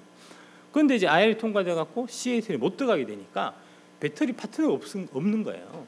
그래서 이제 상당히 좀 이제 남들 다 이제 보조금 받을 때 지금 현대차가 보조금 전혀 못 받고 있는 지금 그런 상황인데 그 보조금을 좀 이제 빨리 받기 위해 갖고 지금 속도를 내고 있는 게 이제 일단 10월 달에 미국 전기차 공장을 이제 완공이 되고요. 그 다음에 완공되면은 여기에 들어가는 배터리를 중국 말고 한국 거를 받아야 되는데 그 한국 거를 SK 거를 지금 받기로 지금 그렇게 얘기가 된 겁니다. 그래서 아마 요거 한 4, 4분기 되면은 요거 되게 괜찮을 것 같아서 현대차도 이제 좀 정신 차리고 이제 미국에서 좀 이제 전기차를 좀 팔 수 있는 그렇게 되면 이제 SK 밸류체인도 이제 좋아지는 거니까. 요게 그겁니다. SK온에서 이제 미국 아까 그 현대차가 이게 10월달에 이제 전기차 공장이 완공이 되니까 여기 들어가는 배터리가 필요한 거잖아요. 미국에서 만들어야 되거든요. 미국 어디서 만드냐? 미국 요 SK 배터리 아메리카라는 이 미국 현지 법인. 이게 조지아에 있습니다. 여기가 원래 이제 포드용으로 만든 공장인데 포드가 최근에 전기차 좀 잘 못 팔아 갖고 포드 거 나가던 거를 빼고 그거를 이제 현대차 걸로 전환해서 이제 공사해 갖고 10월 달에 이제 현대차 그 북미 공장 완공되는 그 스케줄에 맞춰서 여기서 배터리를 납품하는 걸로 지금 최근에 계획이 짜졌다는 겁니다. 이게 이제 아까 말씀드린 이제 그런 내용이고요. 여기 보면은 이제 그 배터리 아메리카 조지아주에 있는 게 이제 1공장이 있고 2공장이 있는데 1공장이 9.8기가, 2공장이 11.7인데 이게 원래 이제 1공장이 폭스바겐 ID4용 그다음에 포드도 일부 여기 들어갔었고요. 이게 이제 나오고 있던 게 이 물량이 지금 많이 안 나가갖고 이 공장 이거를 현대차로 지금 이제 바꾸겠다 이제 그런 얘기고 요거 할 때 이제 시간이 공장을 이제 저기 라인을 현대차용으로 라인 전환을 여기도 나오지만 라인 전환을 하면 시간이 조금 필요해요. 한 뭐 3개월 6개월 정도는 최소 걸리거든요. 지금 이제 그런 상황이다라고 보시면 되겠습니다. 그 다음에 22년 10월 달에 여기 나온 이제 그 애널리스트 보고서에 앞으로 GM이 23년에 전기차를 이렇게 쭉 내놓겠다. 23년 출시되는 GM의 전기차 라인업 해서 이렇게 표를 쭉 만들어 놨어요. 여기 보면은 이제 허머부터 해서 리릭, 실버라도, 시에라, 블레이저, 이코녹스 해서 23년에 다 나오기로 돼 있었는데 보시듯이 다 22년 하반기, 23년 초, 23년 여름, 23년 가을 이렇게 쭉 나오기로 돼 있었는데 이 차가 원래 스케줄대로 나왔으면 그러면은 이제 작년 한 4, 4분기부터 올해 한 1, 4분기, 2, 4분기까지 이제 그 얘기되고 있는 캐즘이 없었을 겁니다. 근데 이게 안 나왔어요. 이제 GM의 내부적인 사항이나 뭐 여러 가지 뭐 그다음에 세금 문제 이런 것 때문에 23년에 이게 안 나왔고 이게 다 연기가 됐어요. 24년으로 출시 일정이 다 연기가 되다 보니까 이게 보통 전기차 보통 차 같은 경우는 이제 이게 이 GM 같은 데서도 이제 광고를 때리잖아요. 우리가 앞으로 이제 이런 전기차들을 만들 테니까 많이 기대해 주세요 하잖아요. 그러면 소비자들이 이 차 나오면 사야지 하고 기다린단 말입니다. 그래서 23년 열심히 기다렸는데 안 나왔어요. 그럼 24년까지 보통 넘어가잖아요. 그래서 이연된 수요가 지금 많이 존재하고 있고 그 이연된 수요가 올해 이제 하반기부터 본격적으로 이제 터지면서 미국에서 전기차가 잘 팔리고 그에 따라서 한국의 배터리도 따라서 잘 팔릴 거다라고 이제 많은 분들이 그렇게 얘기하고 있는 그런 상황입니다. 특히 이제 리릭 같은 경우 보시면 22년 하반기 출시 뭐 이렇게 되어 있는데 실제로 이제 많이 못 만들었어요. 계속 문제가 있어갖고 그랬는데 최근에 드디어 23일 내일 사전 계약을 합니다. 사전 계약하는 걸로. 원래 제가 이거 한번 살까 생각했는데 이게 물어보니까 1억 1,000달러, 1억 1,000이 하더라고요. 좀 너무 부담스러워갖고. 그 다음에 원래 이걸 제가 법인을 하나 만들어갖고 법인차를 살려고 그랬어요. 근데 올해 법 바뀌어갖고 8,000인가 넘어가면은 그 녹색 번호판 달아야 된다 하더라고요. 조금 안 되겠다. 8,000 밑으로 좀 찾아봐야 되겠다. 좀 그런 생각을 다양한 여러 가지 생각을 사실 하고 있습니다. 이제 그렇고 예쁘잖아요. 이거 진짜 사고 싶긴 한데 그 외국 저기 녹색 번호판 이런 제도를 만들어갖고 이 차를 못 사게 하는지 모르겠네 진짜. 하여튼 이게 국내에서도 드디어 출시된다는 거고요. 그러니까 이제 본격적으로 물량이 이제 많이 나간다는 이제 그런 얘기죠. 다음에 이제 최근에 이 또 좋은 소식이 이제 니켈과 리튬 가격이 최근에 올라가고 있다. 이제 하는 거. 결국은 이제 이 배터리 업계 하반기 실적 청신호에서 일단 이제 니켈, 리튬 가격이 이렇게 올해 들어서 좀 상승세에 있다. 그 다음에 전기차 배터리 재고가 소진되고 있다. 이제 이 소진하는 과정에서 아까 말씀드렸던 이제 바인딩 계약에 따른 이제 위약금도 이제 그 완성차 업체들이 물고 하는 이제 그런 일들이 있었고 대규모 신차 출시가 하반기 예정되어 있는 게 이런 부분들이 상당히 좀 호재로 작용할 거다. 이제 그런 얘기들을 많이 하고 있는 상태고요. 다음 여기 지난해 하반기 전기차 업체들이 재고 소진을 한 점, 올해 하반기 대규모 신차 출시를 예정한 점 등도 긍정적이다. 전기차 업체에 따르면 현대차, 기아, 제너럴 모터스, 포드, 스텔란티스 등 국내 배터리 3사 제품을 탑재한 신제품 다수가 올해 하반기 출시를 계획하고 있다. 그래서 이제 한결같이 다 똑같은 얘기하는 거예요. 저도 이제 이런 얘기하지만 뭐 신문 기사도 대체적으로 그렇게 나오고 그 다음에 이제 배터리 그 기업들 이제 IR 할 때도 다 한결같이 하는 얘기가 이제 올해 하반기는 좀 나아지지 않겠나 이제 봅니다라고 이제 좀 얘기하는 게 다 이런 맥락으로 이제 얘기하는 거고요. 스케줄을 다 하에서 움직이는 거니까. 마지막 파트 이제 파트 3 투자의 최소 기간이 3년인 이유에 대해서 말씀드리겠습니다. 아이폰 12에 들어가는 배터리 용량이 18W입니다. 그에 비해서 아이오닉 6에 들어가는 배터리 용량은 77.4kW이에요. 요 격차가 4,300배예요. 이러니까 이 전기차 시대가 도래함에 따라서 배터리 시장이 안 클 수가 없는 거거든요. 이게 지금은 뭐 대략해서 이제 전 세계를 다 통틀어 갖고 대략 신차 중에서 전기차 비중이 10% 조금 안 되는 정도인데 결국은 이게 이제 뭐 2035년, 뭐 2040년 가면은 결국은 다 100% 바뀔 거잖아요. 그러면 이 여기에 들어가는 이 배터리 수요가 얼마나 크겠냐는 거죠. 그래서 이제 이렇게 된다는 거죠. 이게 이제 교보증권 리서치센터 자료인데 보시면은 대략 24년, 25년 정도가 되면은 이제 메모리 DRAM 시장보다 2차 전지 시장이 커질 거다. 시장 규모가 이제 역전이 되고 그 이후에 계속해서 격차를 이렇게 벌이는 거예요.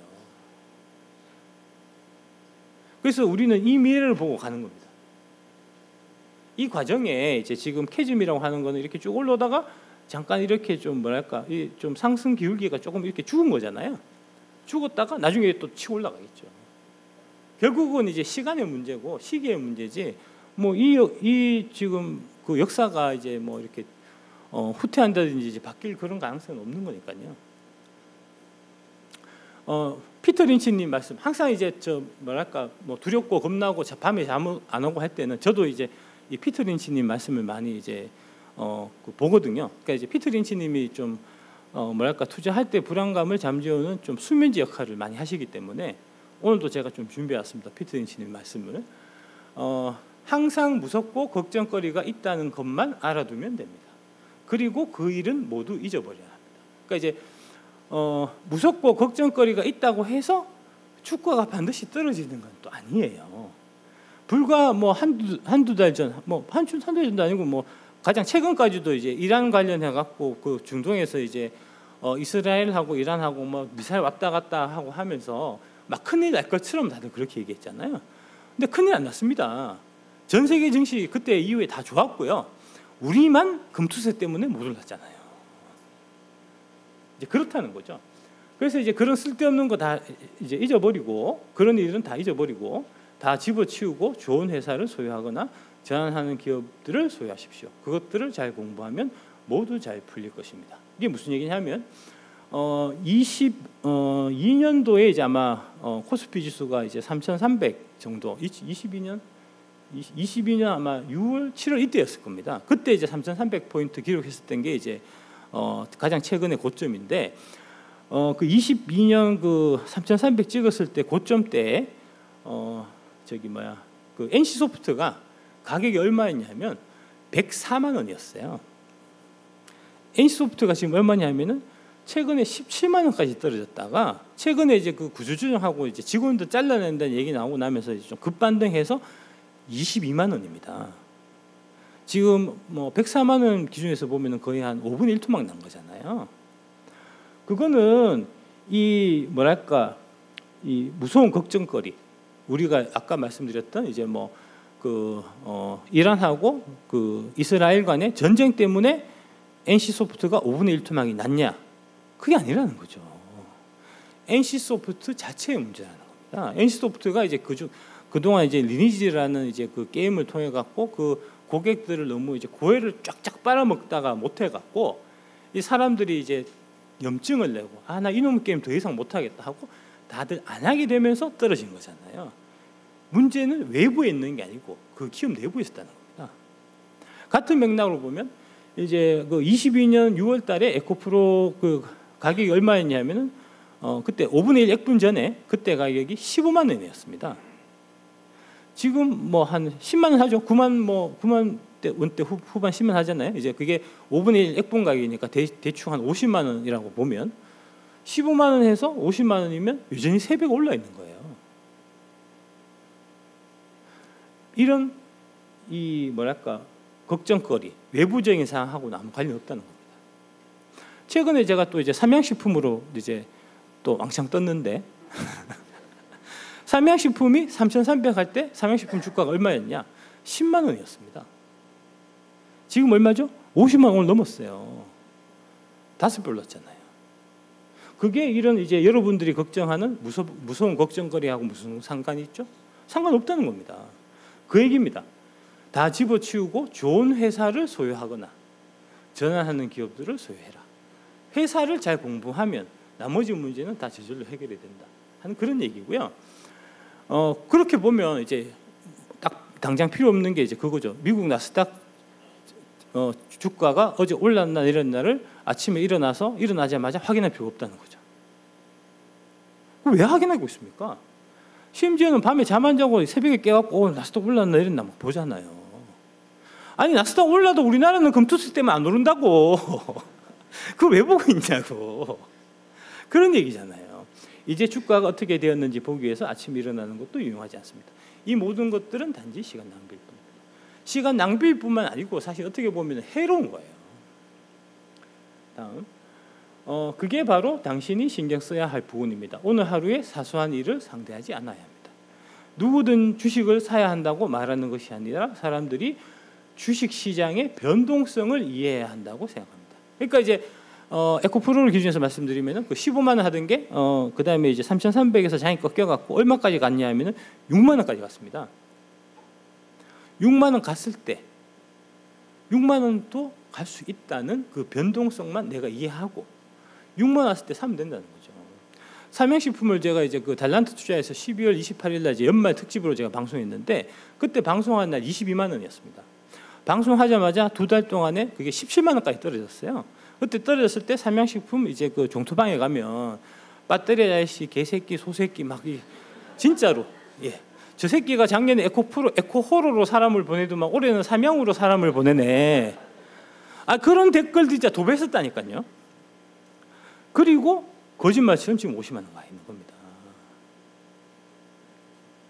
그런 변동성이 있다는 걸 이해하면 돼요. 그러니까 삼양식품이 제가 22만 원 얘기해서 17만 원 갔을 때 지금하고 마찬가지로 지금 보면은 이제 에코프로 주가 떨어졌는데 사과해야 되지 않냐 이렇게 사과해 막 하면서 하잖아요. 그때라고 달랐겠습니까? 삼양식품 사가게 달렸다니까요, 실제로. 그런 겁니다, 주식이란 게. 그런 이제 이 변동성이 있다는 것만 이해하면 되지, 그 변동성 자체에 대해서 내지는 그 변동성을 내가 예측하려고 애쓸 필요는 없다는 그런 얘기고요. 어떤 사람들은 숙지를 하지 않고 변동성을 감내할 담력, 이 담력이 중요한 겁니다. 머리로 버는 게 아니에요. 배짱으로 버는 거라고요, 주식은. 그들은 주식에 접근하지 말아야 됩니다. 그러니까 그런 배짱이 없는 사람은 주식에 접근 안 해야 된다는 겁니다. 이게 이제 에코프로 관련해서 이제 뭐 제가 말씀드리면 이제 제가 그때 당시에는 이제 이 금융 IR도 제가 그 홍보도 같이 하고 있어갖고 이제 증권사 이제 증권부장님들하고도 이제 같이 많이 뭐 얘기도 하고 이제 밥도 같이 많이 먹고 있는데 한 그 언론사 이제 부장님이 밥을 먹으면서 야 종목 하나만 찍어달라 이렇게 말씀하시더라고요. 그럼 제가 언제나 얘기하듯이 8대 종목 중에서 마음에 드는 걸로 5개 이상 분산 투자해서 사십시오 이렇게 얘기했거든요. 근데 이제 그 증권부장이 야 그거는 그냥 일반 사람한테 하는 얘기고 야 내한테는 딱 하나 찍어줘야 될 거 아니냐. 너네 회사 저기 뭐야 나쁜 뉴스 내가 하나 실어주자 뭐 이런 식으로 협박하시더라고. 그래가지고 제가 얘기했습니다. 그 중에서 그러면 그래도 에코프로가 제일 좋지 않을까요? 라고 제가 22년 가을에 얘기했거든요. 그때 에코프로가 얼마였냐면 13만 원이었어요. 근데 그 증권부장님이 사자마자 13만 원에서 계속 떨어져 갖고 그때 이제 연초에 23년 1월 달에 에코프로가 8만 9천 원인가? 9만 원까지 떨어졌었어요. 그 9만 원 떨어지는 그날 새벽 1시에 그 부장님이 전화를 하셨어요. 야, 이 새끼 어떻게 된 거냐? 니만 믿고 사는데 어떻게 된 거냐? 막 항의 전화를 하셨어요. 그래서 제가 이제 괜찮습니다.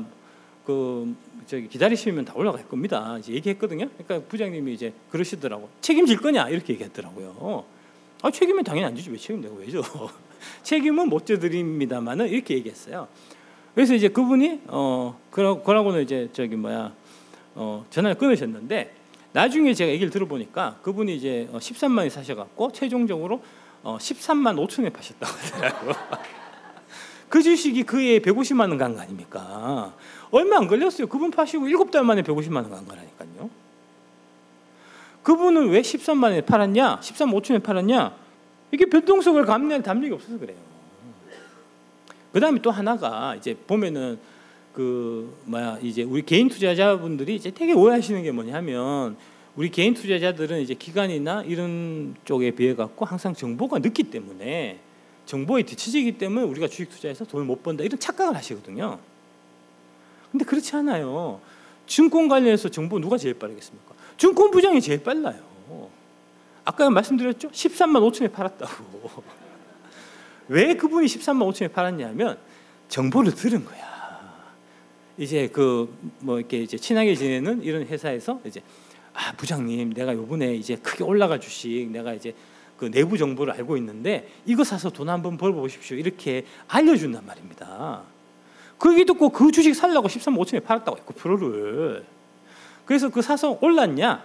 오르기는 오르겠습니까? 떨어지지. 그런 게 한두 분이 아니에요. 그래서 제가 이제 그 증권부 기자분들 많이 만나지만 증권부 기자분들 중에서 주식해서 돈 번 사람이 한 사람도 없어. 교수시잖아요 여기.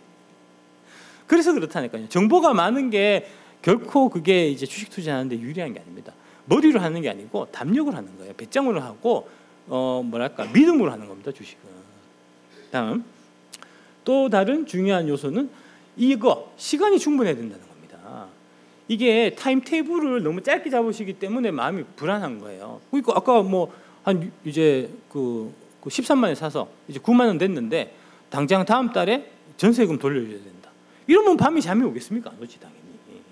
그래서 길게 투자할 수 있는 돈을 갖고 주식을 하셔야 되고 한참 2차전지 올라갈 때 이거 이제 저한테 이제 물어보시는 분들 중에 이제 2차전지 배터리 때문에 돈 많이 벌었는데 돈 좀 더 벌고 싶어 갖고 처음에 내가 투자 금액이 너무 적어서 너무 안타깝다. 전세금 6개월 있다가 내가 갚아야 될 거인데 이거 갖고 주식 2차전지 더 사면 어떠냐 이런 거 물어보시는 분들이 많아요. 그런 거는 주식 투자하면 안 된다고요.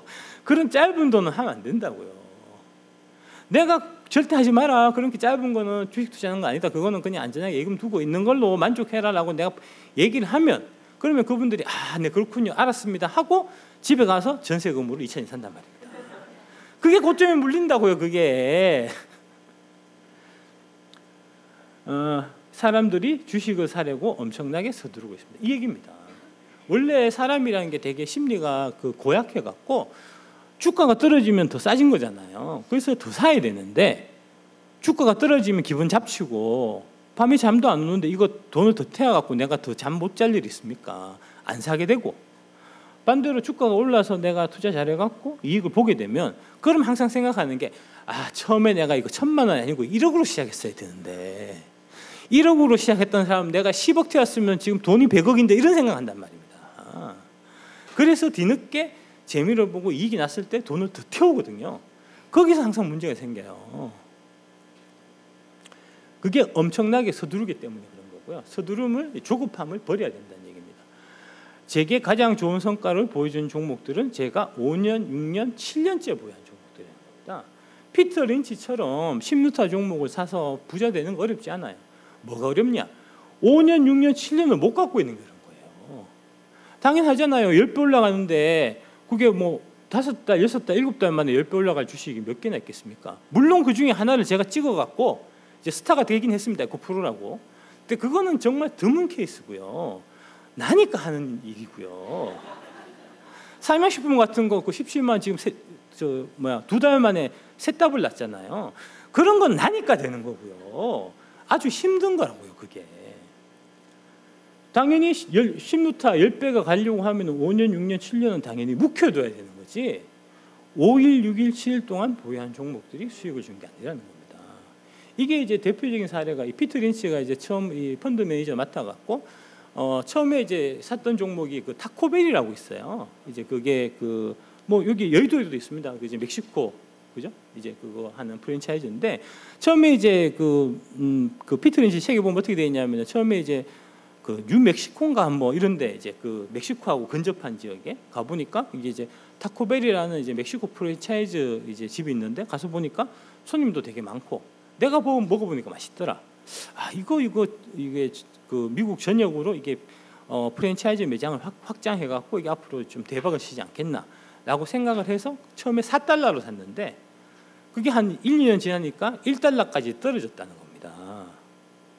이거 왜 이렇지? 내가 투자 잘못했나? 다시 한번 확인해 보니까 처음에 내가 생각했던 대로 얘가 이제 계속해서 매장을 확대하고 있었어요.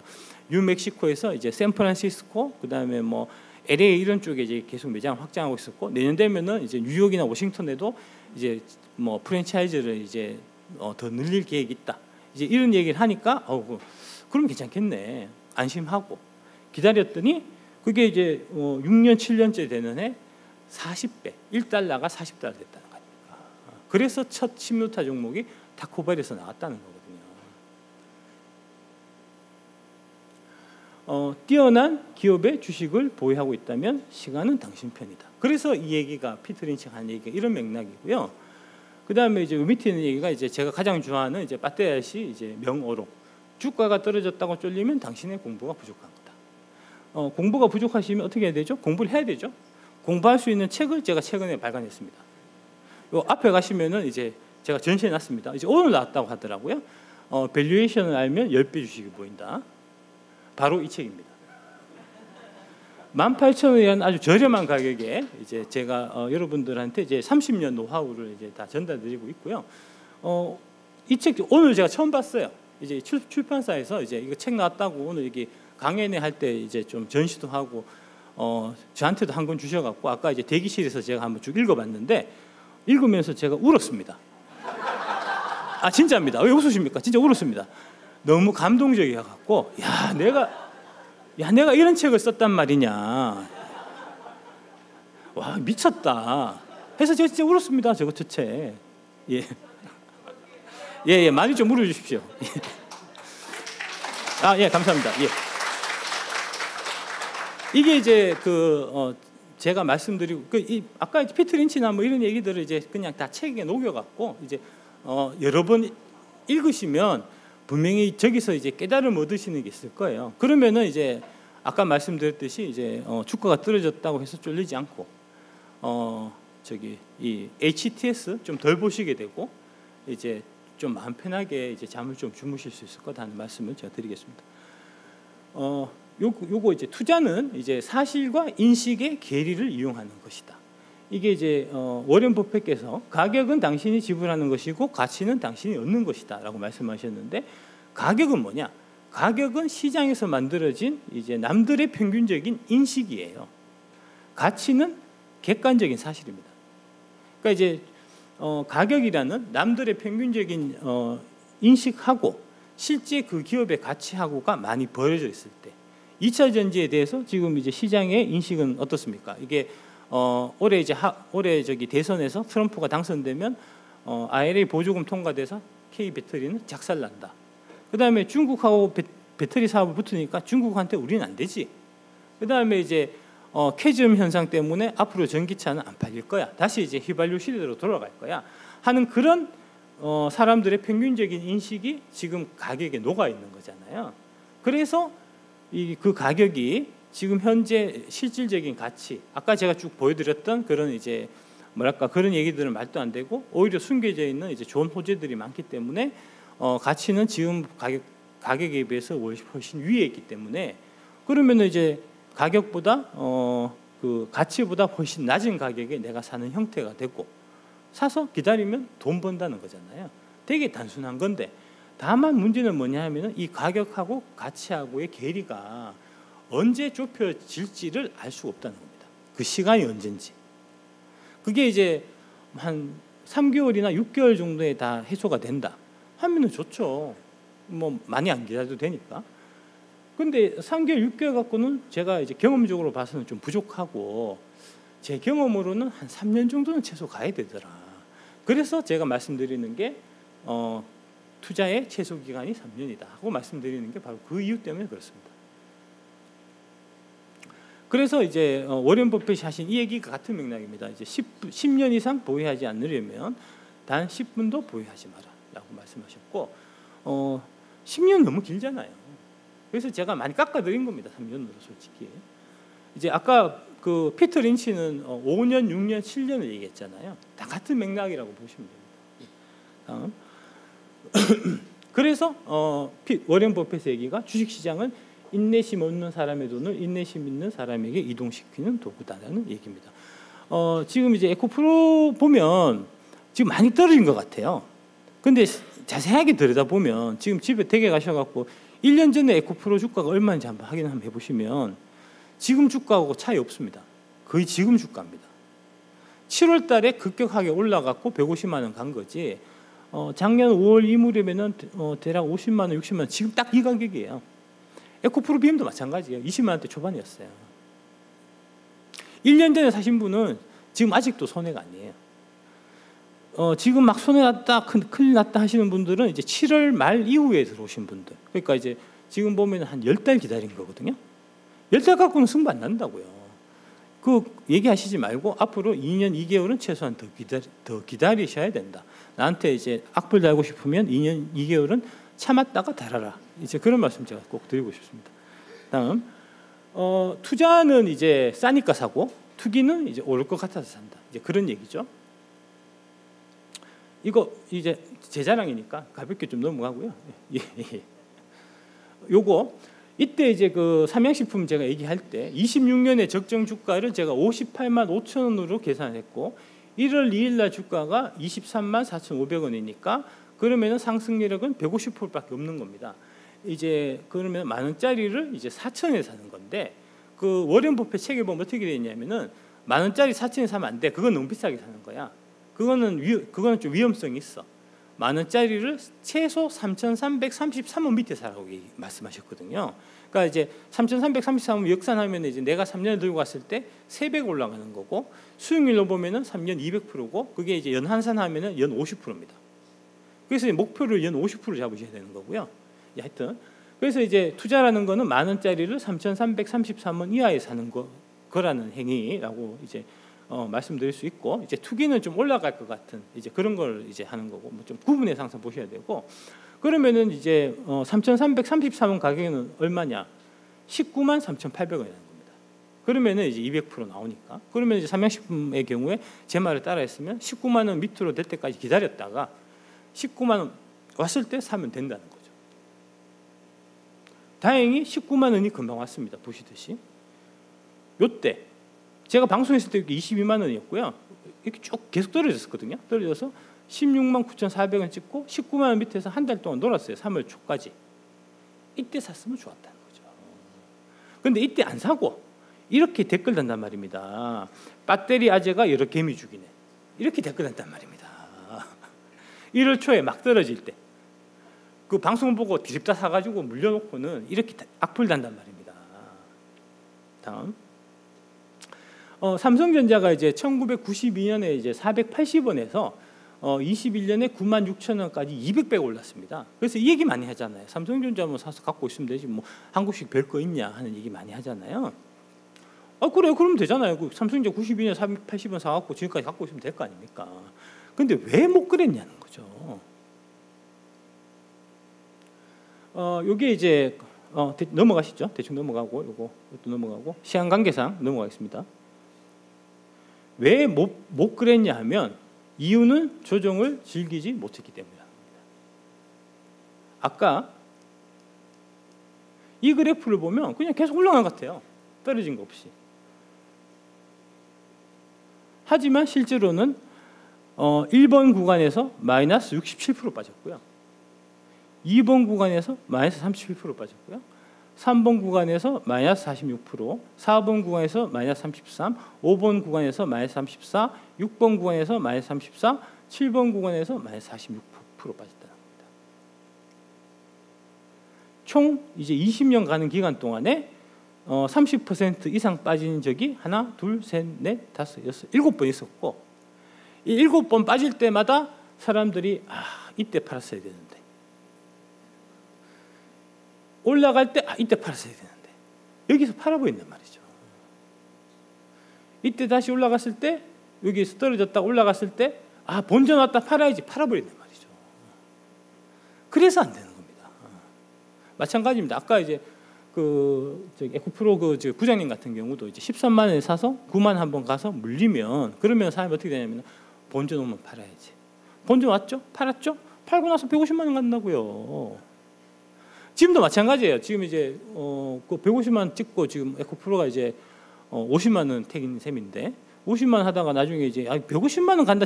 이제 정고점 다시 간다는 것도 사실 안 믿기지만 지나고 보면은 갈 겁니다. 가 있을 겁니다. 가 있으면 어떻게 하겠습니까? 팔겠죠. 7월달에 작년 7월달에 막차 타신 분들은 뭐 120만 원, 뭐 평당이 이제 100만 원, 120만 원 이렇게 되신 분들은 올라가서 뭐 150만 원 근처 되면 반드시 팔게 돼 있어요. 팔고 그 다음에 날라간다고요, 주식이. 이렇게 생각할 수 있잖아요. 그러면 이제 한참 기다려서 150만 원 돼서 내가 팔아갖고 이제 일단 이익은 생긴 거니까 그 이익 생긴 거 갖고 그러면 딴 거 사서 또 벌면 되지 않냐, 그죠? 근데 딴 거 사서 벌만한 주식이 잘 없어요. 주식은 이제 아까 말씀드렸듯이 이제 그 워렌 버핏이 위대한 기업을 이제 적정한 가격에 사라라고 말씀하셨는데. 그 위대한 기업에 해당되는 주식이 되게 드뭅니다. 지금 이제 대한민국에 대략 2,000개 뭐 하여튼 되게 많은 류의 그 숫자의 이제 주식이 지금 상장되어 있는데 그 상장되어 있는 뭐 1,000몇백 개, 뭐 한 2,000개 가까이 되는 주식 중에서 실제로 투자할 값어치가 있는 위대한 기업에 해당하는 주식은 많아봐야 50개를 못 넘어요. 내가 이제 위대한 기업을 잘 선택해서 잘 갖고 있었는데 어느 정도 이익이 나서 팔고 그 다음에 딴 거를 내가 사게 되면 그럼 확률이 어떻게 되죠? 1000분의 950이니까 95%로 잘못된 선택을 할 가능성이 있다는 겁니다. 대체적으로 그래요. 삼양식품 같은 경우에 이제 이제 최근에 갑자기 이제 뭐 45만, 50만 원 오면 이제 17만 원에 샀던 분들은 당연히 팔게 돼 있습니다. 파는 거는 괜찮은데 팔고 나서 어떻게 해야 되냐? 삼양식품의 뒤를 이어서 후발주자로 오를 이 식품 주식을 고르게 된단 말입니다. 거기서 물리는 거예요. 작년 4월달에 2차 전지도 되게 같은 이제 이런 현상들이 있었어요. 제가 이제 말씀드리는 이제 8대 종목 이거 쭉 갖고 있다가 재미를 많이 봤어요. 좀 불안하기도 하고 근데 갑자기 이익이 이렇게 나니까 저 머리 벗겨지신 아저씨가 이제 방송 나가는 거 보고 유튜브 보고 그냥 아무 생각 없이 샀는데 갑자기 막 2배, 3배씩 수익이 나니까 어쩔 바를 모르잖아요. 불안하잖아요. 일단 팔고 현금이 있는데 계속해서 2차전지 오른단 말입니다. 그러면 당연히 판 그 주식 말고 다른 거를 사게 돼 있거든요. 그거를 지금 물려 있다고요. 2차전지 주연부 주식들. 그런 거는 안 된단 말입니다. 그런 거는 길게 갖고 갈 주식이 아니거든요. 그래서 이게 이제 뭐랄까 함부로 팔면 안 되고 그 다음에 이제 이 조정을 즐겨야 되는 이유가 바로 그런 겁니다. 지금 이제 뭐 에코프를 뭐 100만에 사서 지금 이제 50만 원 돼서 반토막 났다. 잘못된 게 아닙니다. 그럴 수 있는 거예요. 그게 주식의 본질입니다. 생각을 바꿔야 돼요. 생각을. 다음, 제가 이제 좀 제 경험을 한번 말씀드리면, 제가 이제 그 대한투자신탁 이제 고유 시절에 제가 저희 팀에서 한 3,500억 정도 운영했으니까 지금 돈으로 치면 그게 한 20년 전이니까 한 1, 2조 될 겁니다. 지금 돈으로 치면. 그러니까 되게 크게 한 거예요. 거기서 이제 저희가 그때 당시에 이제 GS건설 주식을 갖고 있었는데 이거를 제가 5% 이상 보유를 해갖고 5% 이상 보유하면은 이제 그 금감원에 5% 이상 그 보유한 거 신고해야 되거든요. 매달 제가 신고서 썼었어요. 5% 이상 그 주식 보유해갖고 신고서 써보신 분 없죠? 나는 써봤다니까요. 내가 이런 사람이라니까요. 그때 이제 GS건설하고 현대산업개발 두 종목을 썼는데 저게 이제 대략 한 2000년 하여튼 이 무렵만 해도 지금하고 분위기 완전 달랐어요. 98년도 이제 그때 IMF 터지고 집값 완전 폭락해갖고 1990 대략 한 1, 2년부터 집값 떨어지기 시작해서 98년까지 IMF 99년까지 그냥 한 9년 10년 동안 내리 집값이 떨어지니까 그때는 부동산 사면은 미친 사람 취급했었어요. 실제로 아파트는 안 된다 그랬어요. 이제 그 부동산이 이제 일본처럼 우리 앞으로 그렇게 될 거라 그랬었거든요. 근데 이제 실제로 이게 GS건설 가서 이제 기업 방문해보고 하니까 이게 이제 그 김대중 정부 때 이제 그 뭐랄까 이 건설 경기 이렇게 이제 살리는 그런 뭐 정책들하고 하면서 전체적으로 살아나는 기미가 보였습니다. 집값도 올라가고 얘기 들어보니까 되게 희망적이더라고요. 그러면서 PR이 그때 2배인가 PR 2인가 3인가 막 그랬어요. 그러니까 그거 되게 싸다고 생각해서 우리가 주식을 많이 샀는데 사다 보니까 여기 보시듯이 이제 사는 동안에 계속 떨어지는 거 이렇게 떨어져 갖고 사다 물타기 하다가 이게 지금 5,000원 한 뭐 요 무렵에 저희가 손절매 당했거든요, 이걸. 그리고 5,000원 손절매 당하고 난 다음에도 3,000원까지 갔으니까 그 손절매 할 때도 잘했네, 큰일 날 뻔했네 했었다고요. 그랬는데 이게 3,000원 바닥을 찍고 그 다음에 어떻게 됐냐? 이렇게 됐습니다. 3,000원에서 18만 4천원까지 갔어요. 이때 우리가 이제 5% 해갖고 150억치 갖고 있었거든요. 이거 안 팔고 그냥 있었으면 9천억 됐을 겁니다. 그러면 하나증권이 지금 안적하고 있었을 거예요. 어깨 판도가 바뀌었을 거라고. 이것만 있었던 게 아니라니까요. 현대산업도 이만큼 있었다니까요. 몇 조를 날린 거예요. 저 하나증권은. 그러니까 저 회사가 삐리삐리하지. 하여튼 61배 오른 겁니다. 이렇게 된다니까요. 아까 이거 대비하면 아까 에코프로가 지금 얼마죠? 10만 원이잖아요. 61배면 얼마죠? 610만 원. 갈 수 있다는 겁니다.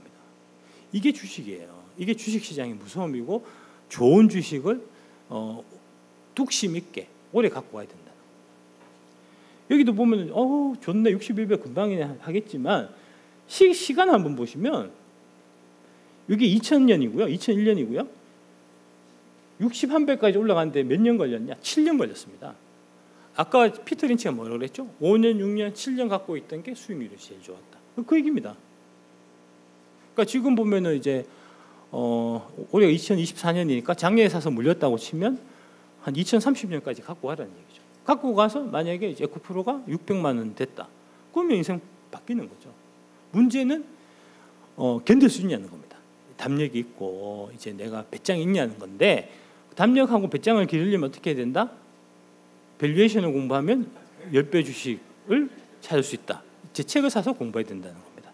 마음이 흔들릴 때마다 다시 한번 보면서 그렇구나 이렇게 해야 된다는 겁니다. 다음 그때 이제 제가 대투에 있었을 때 한국투자신탁이라고 저희 라이벌 회사가 있었거든요.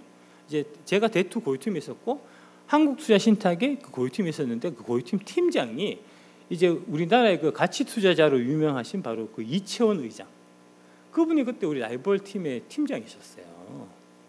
근데 이제 결정적으로 차이가 뭐냐 하면은 이제 저희는 그 대투는 이제 하나은행이 인수해서 이제 하나증권이 됐고, 그다음에 이제 한국투자신탁은 이제 동원증권에서 인수를 해갖고 이제 한국투자증권이 됐는데, 그쪽은 그 대주주가 이제 증권 쪽 사람이어갖고 이해를 해.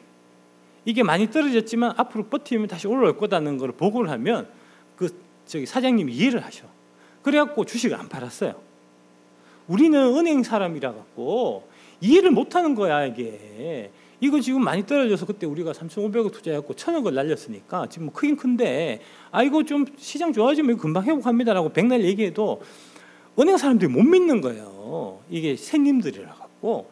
그래서 우리는 다 팔았고, 팔면서 그때부터 제 인생이 꼬이기 시작했고, 한투에 이제 이채원 의장님은 그때 안 판 게 대박을 쳐서 그때부터 이게 가치 투자의 대가가 된 거예요. 한투증권에서 이제 너 잘한다. 네, 그러면은 회사 하나 자회사 만들어서 너가 이제 그 회사 사장해라 해서 만들어준 게 이제 한국투자 밸류 이제 그 뭐죠? 한투 밸류 운용, 그걸 그때 만들어준 겁니다.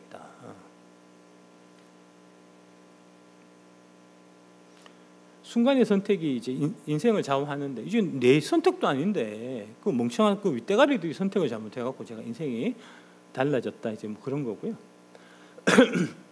제가 이제 여러분들한테 지속적으로 했던 이제 단 한 가지 워딩은 이겁니다. 첫 번째로 8대 종목 중에서 최소 5개 이상을, 두 번째로 포트폴리오를 구성해서 사고, 세 번째로 최소 3년을 갖고 가라. 그러면서 항상 저 단서 3년을 못 갖고 갈 거면 아예 사지를 마라라고 제가 분명히 얘기를 했거든요. 근데 내 말대로 안 해놓고 왜 자꾸 나보고 책임지라고 합니까? 당신 마음대로 해놓고. 내 말대로 했어도 물론 책임을 안 지죠. 물어주고 뭐 이럴 수 없으니까요. 예. 내가 그만큼 돈도 없어요 사실. 예, 그렇고. 하지만 이제 2025년 12월 31일까지 팔지 않겠다 하는 약속은 제가 지키겠다 하는 말씀을 다시 한번 드리고요. 뭐 그 정도 하면 사실 도의적인 책임은 다 한 겁니다. 아니 이렇게 하는 사람 없잖아 솔직히. 딱 해놓고 얘기해갖고 뭐 다 저기 뭐 박수 한번 주시죠. 예, 박수 좋습니다. 예.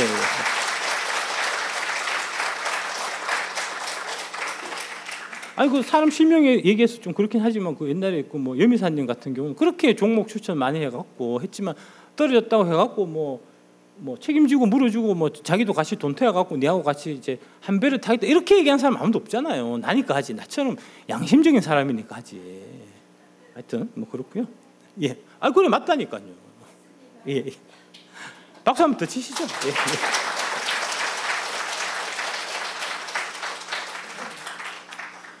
제 얘기를 듣고 벌면은 그건 내 덕이죠, 당연히. 제가 이제 좋은 정보를 전달드린 거니까.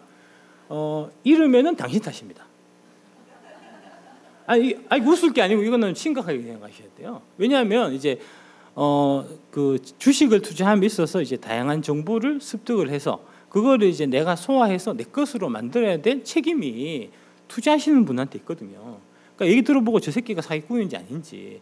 뭐 저 같은 경우는 양심적이긴 하지만 그래도 이제 암만 양심적이라 하더라도 제가 신이 아니기 때문에 대략 제가 이제 80%나 한 90% 정도의 확률을 맞춘다는 거지 1, 20% 틀릴 확률도 항상 있는 거잖아요. 꼭 근데 이제 1, 20% 틀린 거를 꼭 이제 그거를 사갖고 물리시는 분들이 많거든요. 이제 그거는 내 탓이 아니고 그 1, 20%꼭 틀린 그거를 이제 선택하신 그분 탓인 거니까 이제 그렇게 생각하셔야 되고, 그러므로 저는 책임지지 않을 것이고 책임질 수도 없습니다. 다만 여러분과 한 배를 타고 목적지에 도달하여 함께 웃거나 혹은 같이 울어드릴 수는 있겠죠. 이제 뭐 저도 한 6억 6천 태웠으니까 이제 제 그 재산으로는 되게 큰 돈입니다. 나도 마이너스 났다니까요. 지금 나도 보면 속 쓰리다니까. 내가 말만 그렇게 하지 똑같아요 여러분들하고. 그거 보고 이제 웃어라라고 내가 써놨지만 마이너스 난 거 보고 웃어야 인류다라고 써놨지만 야 그 웃음이 나오냐 그게? 짜증나지? 와이프가 확인하거든요. 갖고 와봐. 그 증권계좌. 아니 내가 그래서 증권하지 말고 예금하라 그랬잖아. 왜 그 주식 사가지고 지금 마이너스 내냐고 하고 와이프한테 나도 똑같이 잔소리 듣는다고요. 여러분들하고 다르지 않습니다. 하지만 이제 그렇고 선택은 언제나 여러분의 자유고 하지만 그렇기 때문에 또 이제 책임이다 하는 말씀을 이제 마지막으로 드리고 오늘 강의를 마치도록 하겠습니다. 네, 감사합니다.